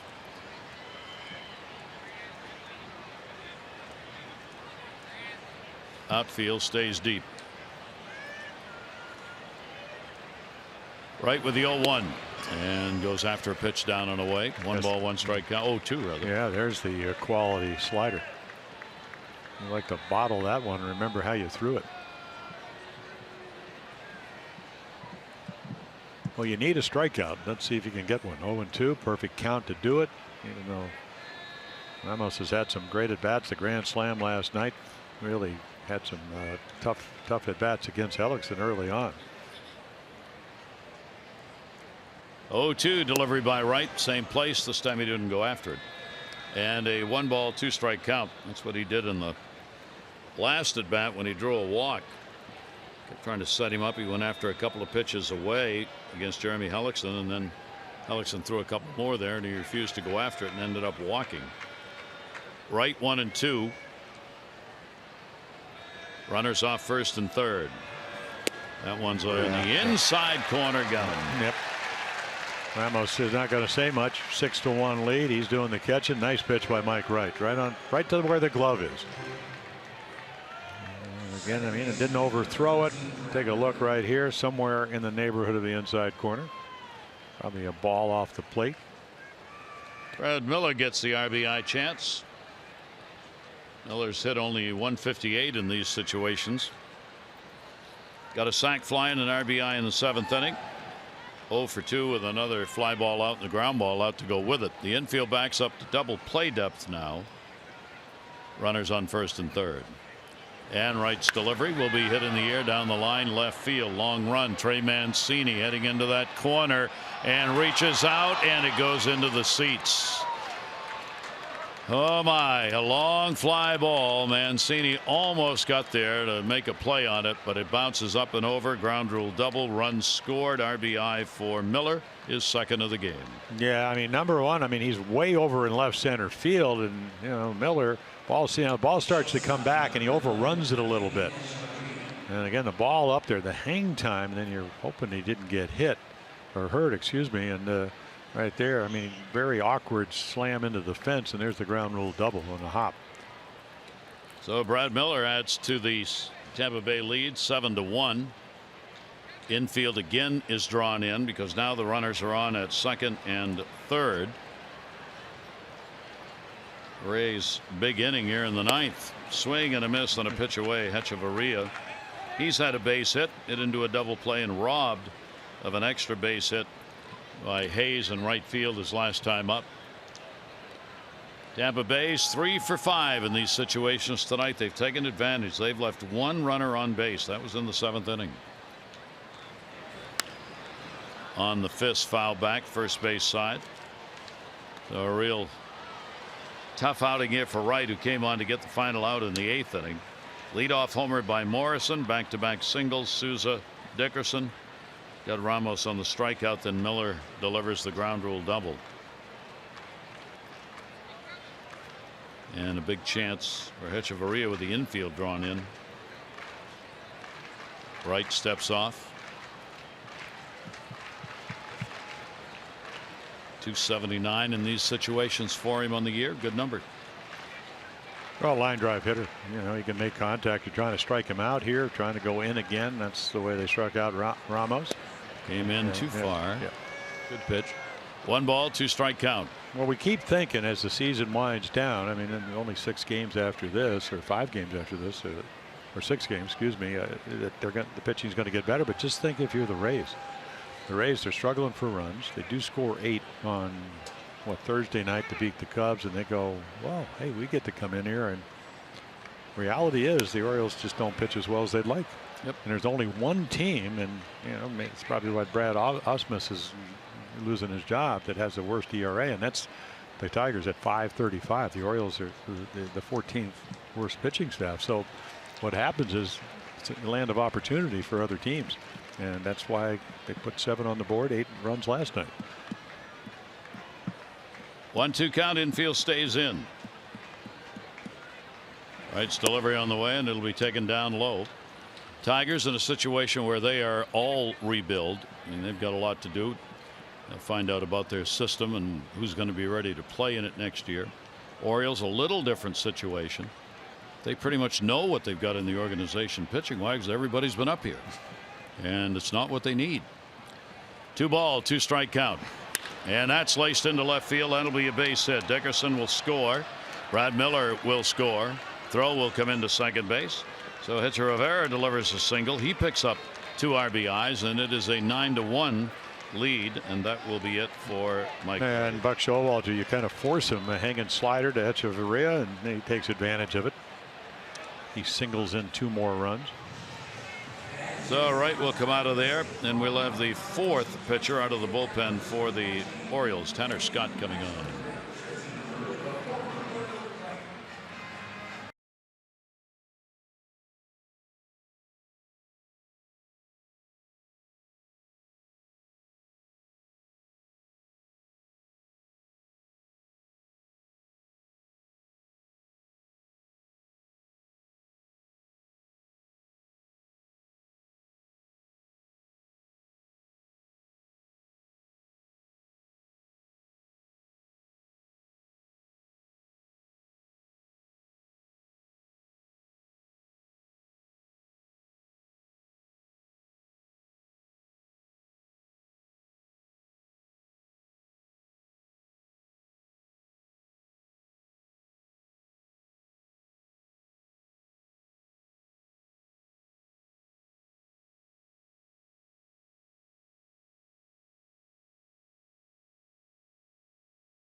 Game of this 2017 season. Tomorrow, Dylan Bundy will take the mound against Chris Archer.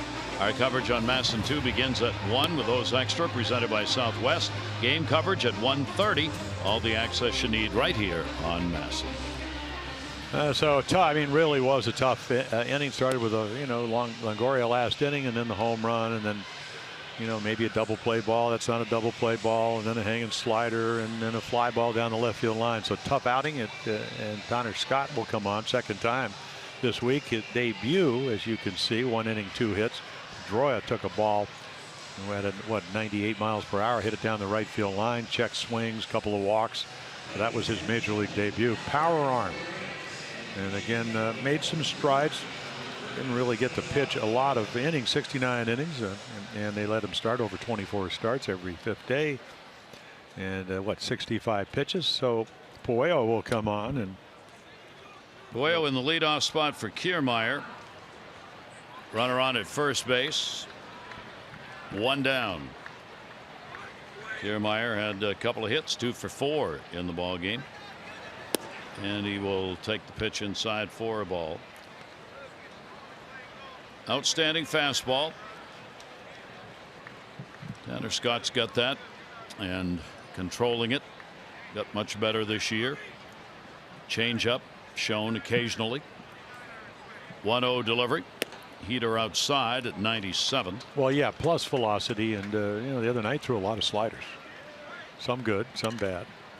Got into into a fastball count for him. He's young. We talk about no fastball counts well for him with his fastball.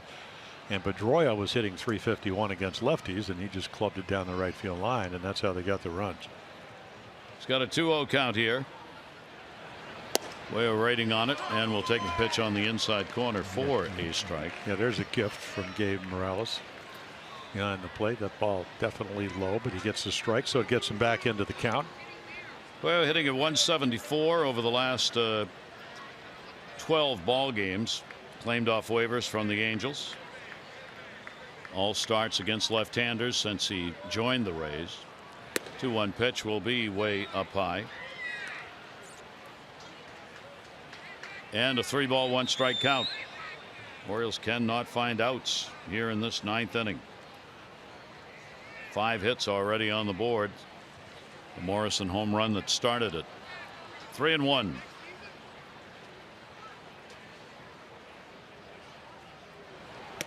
And we'll take it. I mean, even when he gets the get me over fastball, it's 97. Casali's on deck, pinch hit. And Cash going to the bench here in the 9th inning. Well, he certainly, with a day game tomorrow, have the luxury of doing that, leading by 8. Rizzi's going to win his 10th game. 3-ball 2-strike count. Runner off first. Pitch on the way, and he gets a strikeout. Yeah, perfect pitch. And I told him the other day, I said, listen, you know what, they talk about your walks. Here's the deal. With this kind of arm, you throw it for the middle of the plate. It's not going to go there, but you'll find out where your release point. So 98 down and away, as it turns out. And I'm sure he's aiming right down the middle. Is going to play here. He is left-handed, and then you throw in a slider. And then, you get innings next year. You progress your way up, and, hopefully you end up being able to be a starter in the big leagues. Curt Casali came up with the expanded roster. First time up with the ball club this season. Does catching, third catcher on the team. Played at AAA. Hit 263 this year. 5 home runs, 48 RBIs at Durham. Has 18 home runs and 158 career games at the major league level. Casali 0-1. Tanner Scott's delivery. Runner at first base will run inside. Didn't go. Duda hit in this spot and delivered a big blow early in the game. His 3-run homer in the 3rd inning kind of set the stage. Daniel Robertson on the on deck circle. A hit for Longoria. There are 2 down. 1-1. In the air, right field. Hayes over. And dives as that ball came back the other way on him. Not, he intended to field that, but he did make the catch. 8 come to the plate here in the 9th inning. 4-run score on 5 hits. Bottom of the 9th coming up.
Provide your best caption for this photo. One lucky commenter is going to win a signed Chris Davis bat from Antwerpen Toyota. Follow @Masson Orioles on Instagram for more info and to enter. Get in the game this season with a new Toyota from Antwerpen Toyota. Chase Whitley, Tommy John, and he came back last year. Good changeup, fastball. Came out of the Yankee organization. So this year he got recalled from AA or AAA Durham. He was up and down 3 times. And again, he's actually pitched pretty well, 3.18 ERA, and then had the Tommy John last 2016. So, or actually 2015, and came back late last year. So again, a control guy trying to somehow get 3 outs here with an 8-run lead. Cedeno worked a third of an inning. Souza Jr. is going to go to center. Cuello is going to go to right. Robertson has gone to third. Pitch will be taken for a strike by Mancini. Trevor Plouffe is on at first base, and Casilli, who pinch hit, will do the catching. So a new battery, Whitley and Casilli. Trey Mancini 1 for 3. We'll make it a second 2 for 4.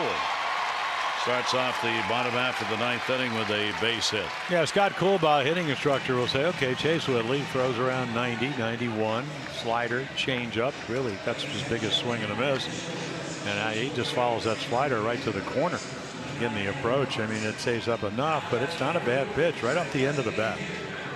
You try to pull it, it's an out. Pop up somewhere, maybe a ground ball, go with it. This is what Trey Mancini does as well as anybody on this team. And you get your second hit, and your batting average probably moves up into the mid 295 range. Runs in this ball game: 3 against Hellickson, 2 unearned against Blyer, 4 against Mike Wright. They were all earned. Wright went 2/3 of an inning, 4 runs, 5 hits, no walks and a strikeout. Tanner Scott 2/3 of an inning and zeros across. That goes off the glove into center field. That one with a shift on, it gets bobbled. That'll be an error on Souza Jr., allowing the runner to move up. Well, you can play sloppy baseball. Not that the Miller play was tough. As you mentioned, Mark Trumbo needs a base hit right here. Here's another slider, curveball, something. Short hop's going to be a single into center, and then Souza just boxes it. I mean, nice strong throw, but a little bit late. The Trumbo will get out of his 0 for 19.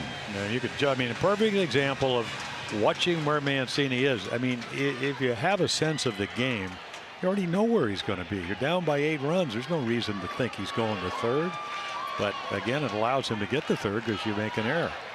So the Orioles have runners at first and third, bottom of the 9th, nobody out. Pitch by Whitley will be taken by Castillo. Castillo 2 walks in the ball game, and he is grounded out. So the 9th inning full of offense in a ball game where there hadn't been much of it for either team. Tampa Bay, the 9 runs on 10 hits, and the Orioles so far the 1 run picked up on 6 hits, and Castillo trying to add to that against Whitley.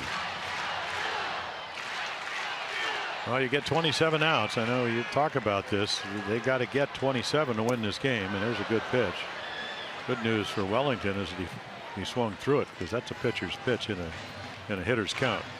Hayes will be due up, and then Tim Beckham at the top of the order. Again, that full shift on. Tampa Bay uses a lot of shifts against right-handed hitters. They've done that against the Orioles here in this series. 2-1 delivery on the way, and he whacks that one to the gap left center. That's going to fall in. That'll take a hop off the top of the wall. Mancini scores. Trumbo will be held. Ball will get away down to second base with a double. Goes Castillo with the RBI. 3 hits in a row off Whitley, and a 9-2 ball game. Here's our Lexus of Towson drive of the game. Yeah, this ball just whacked. Fastball. Again, you 2-1 count. You want to see if maybe you can sneak him. So 107 miles per hour.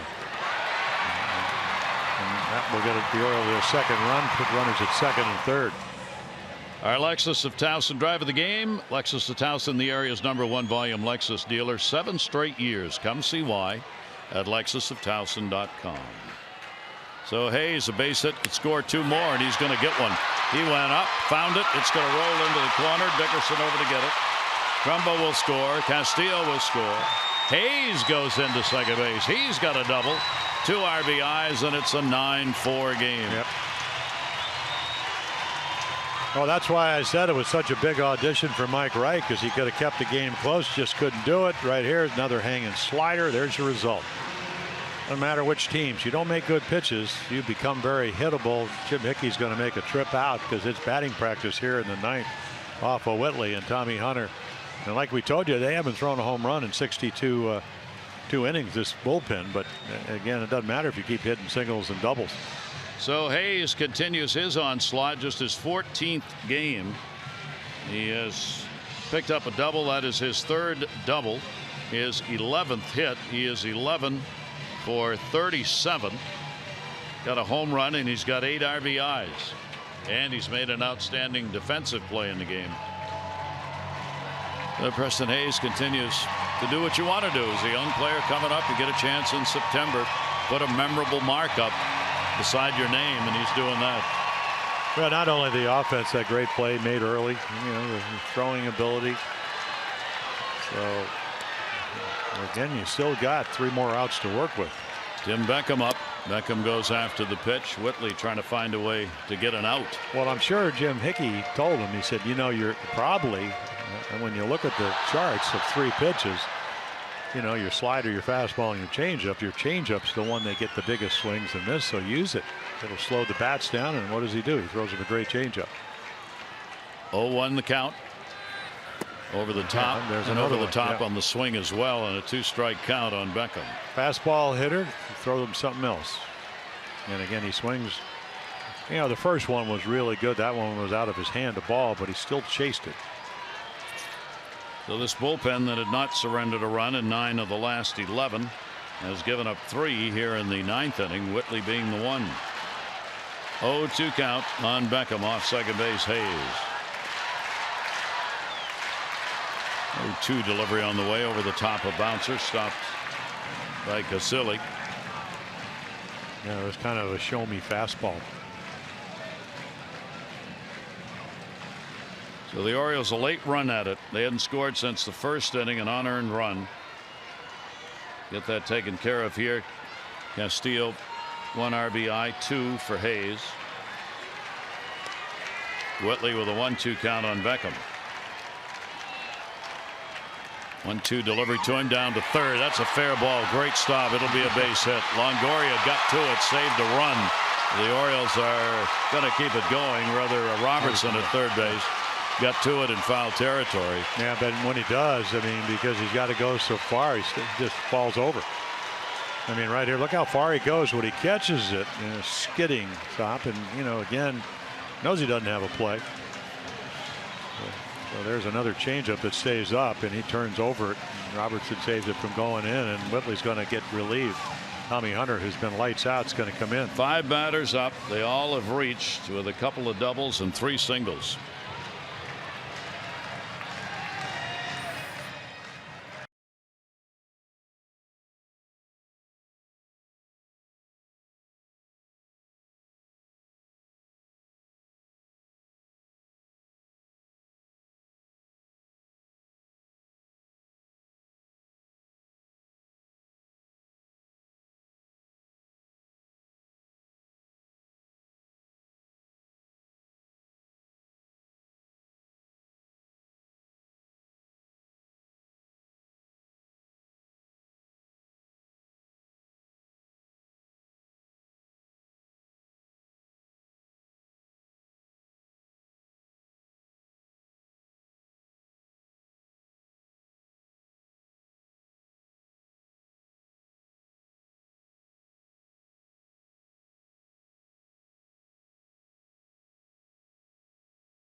to try and settle us down. Yeah, like we said, he's been lights out. I mean, the numbers support it. He's retired 24 of the last 25 batters. He came in last night, struck out 3 in a row. And he hadn't done that since May 29, 2016, when he was pitching for the Indians against the Orioles. So, you know, the velocity was incredible. I mean, he threw some balls at 99. You could see him done a nice job of inherited runners. With, you know, also when first batters only 143. So velocity up, still got a hard cutter around 93, 94. Change up an occasional curveball. J.J. Hardy will come on to run for Beckham. Beckham had to come out after he crossed the bag. Watch him grab the back of the right leg. Right there. Yeah, was able to run all the way through the base, but you could see kind of backed it off. So got a news flash here. J.J. Hardy now pinch running for Tim Beckham. And over at third base is Hayes. Manny Machado. The Orioles have put up 3 runs. 5 hits here in the 9th inning. Manny's got an 0 for 4 going against his former teammate Tommy Hunter. Delivery by Hunter will be up for a ball. Well, let's see if Manny gets back. I mean, American League Player of the Month. 12 home runs, 25 RBIs, and he used right field about as well as anybody. Got him back at that time almost up to the 280 range. Manny 0 for 3 off Hunter. Pitch to him will be hit to third. That's going to be a base hit. Got by Robertson. That'll drive in a run. So Hayes scores from third base. 4 runs in here in the inning. It's 9-5 and a base hit for Manny Machado. And you get another guy on. You get the tying run to the plate. Now this is a hard play. I mean, balls hit hard, but Ligoria's out of the game. And Robertson, who played second, you can see it finds a hole. They go to the prevent defense. It gets some young players with the day game coming in. And then all of a sudden, Jim Hickey going, okay, we got 15 guys in the bullpen. Hunter's been, as we mentioned, pitching. So it retired what, to 24 of the last 25, make it 24 of the last 26. Getting close to closer time now. Hunter's delivery, and that'll be put high in the air, center field. Souza will come over and he'll put it away. So Scope is retired, and there is the first out in the 9th inning, leaving Hardy down at second base and Manny Machado on at first with 1 away. Adam Jones will be the 8th Oriole to hit here in the 9th inning. And Colomé, their closer, 45 saves, does get up and start throwing. Jones is 1 for 6 off Tommy Hunter. Now the Orioles have done very little after that unearned run in the first inning, and all of it coming on board here. All of a sudden, a highly offensive game that hadn't been. Rays have 10 hits. The Orioles have 11. Jones on the big swing for a strike. Yeah, Tommy's got a lot of ways to get you out. I mean, he never had 99. I saw him that first night he ever pitched in the Oriole uniform. Came in relief in Kansas City, was throwing 96, 97. And then he kind of, you know, went down when he started, went back up when the Orioles got him last year. He had a very good September for him. 0-1 the count. Runners off first and second base. Jones swings on a pitch probably away, but 95, 0-2. Well, that's a 95-mile-per-hour cut fastball. And again, you talk about a guy coming to a ball club, non-roster spot in spring training, even though he did have a great month with the Orioles in September, and all of a sudden he's a different guy. Tommy Hunter's given up just a run on 2 hits, 4 2/3 innings this year against the O's. Reaching to protect, fouls that one off over by the Rays dugout, and will hold the count at 2 strikes. Tommy in line for a real good deal after what he's put together this season. It's been a rejuvenating season for Tommy Hunter. Well, he could always throw strikes, Gary. I mean, you know, won 13 games as a starter before he came to the Orioles with the Rangers. But again, the velocity never has been where it is this year. 0-2 delivery on the way. Adam will take it down low. Casale with a nice stop. Orioles getting their first 6 on base here in the 9th inning before an out was recorded. and have runners at first and second. Infield, of course, double play depth. They play Adam a bit around Miller, second baseman, by the bag. Adam fighting it off, fouls it back. Yeah, pretty good pitch to hit there. At least Tommy Hunter standards. 95 in the middle of the plate. Don't see too many of those.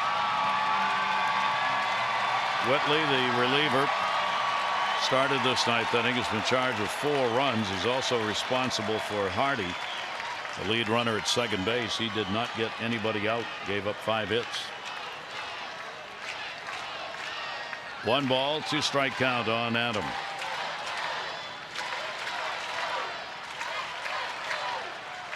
And he'll step out. Hunter waits.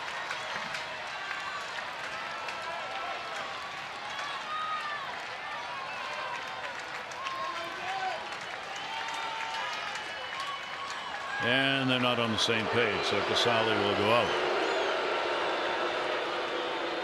Well, everybody's going to boo, but I don't care. The 4-run lead, a couple of guys on, that can evaporate in a second. Better be on the right page. It's not like Adam Jones is an easy out.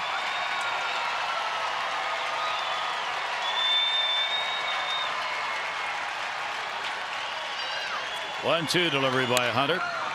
Fouled off down the right side. Just tries to throw it outside third of the plate and see if Adam could catch up, and he did. Adam will see the 7th pitch of this at bat from Hunter. One of those games where, for everybody, and especially for Tampa Bay, you come out onto the field. Orioles only have 1 run on the board. You figure this ball game's over and let's get ready to go home. And the next thing you know, you're trying to turn that switch back on in a tough game. 1-2. Jones keeping it tougher, fouls it off the screen. Yeah, I mean, the Orioles now have out-hit him. Yeah.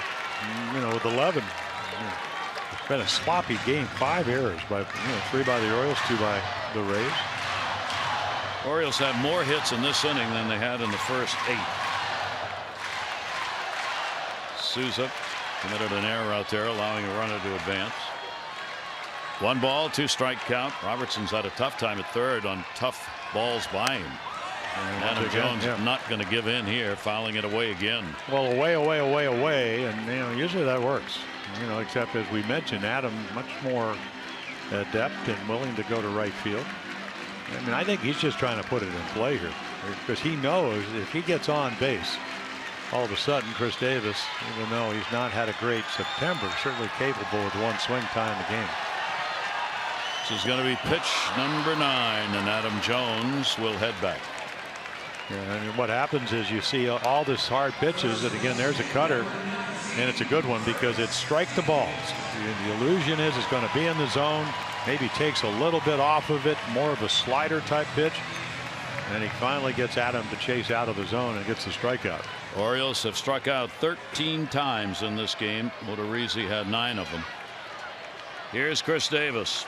Davis an 0 for 4. Runners on at first and second base, but now there are 2 down.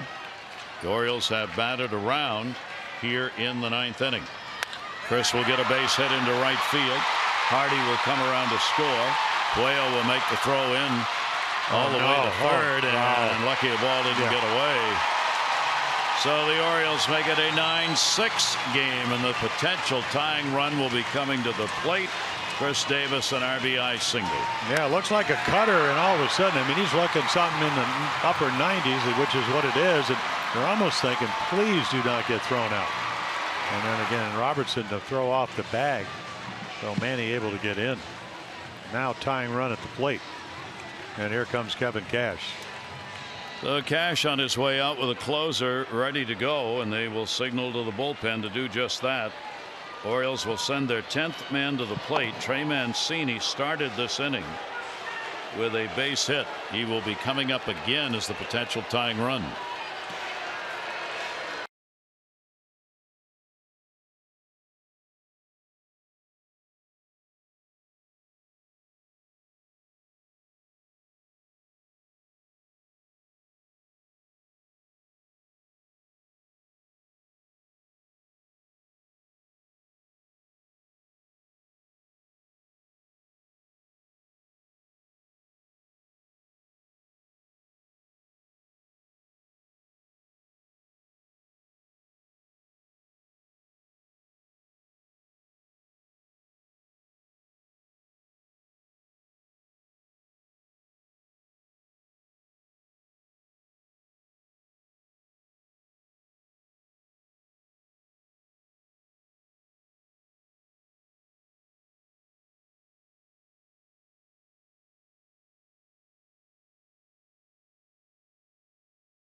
fastball cutter. And he's been good. 45. That's the #1 amount of saves in the American League. Greg Holland of the Rockies in the National League with 41. So pretty much, I mean, everything's going to be hard. And again, I look at home runs. That's only 4 of them. So it doesn't throw a lot of home runs. And again, done a great job of stranding inherited runners.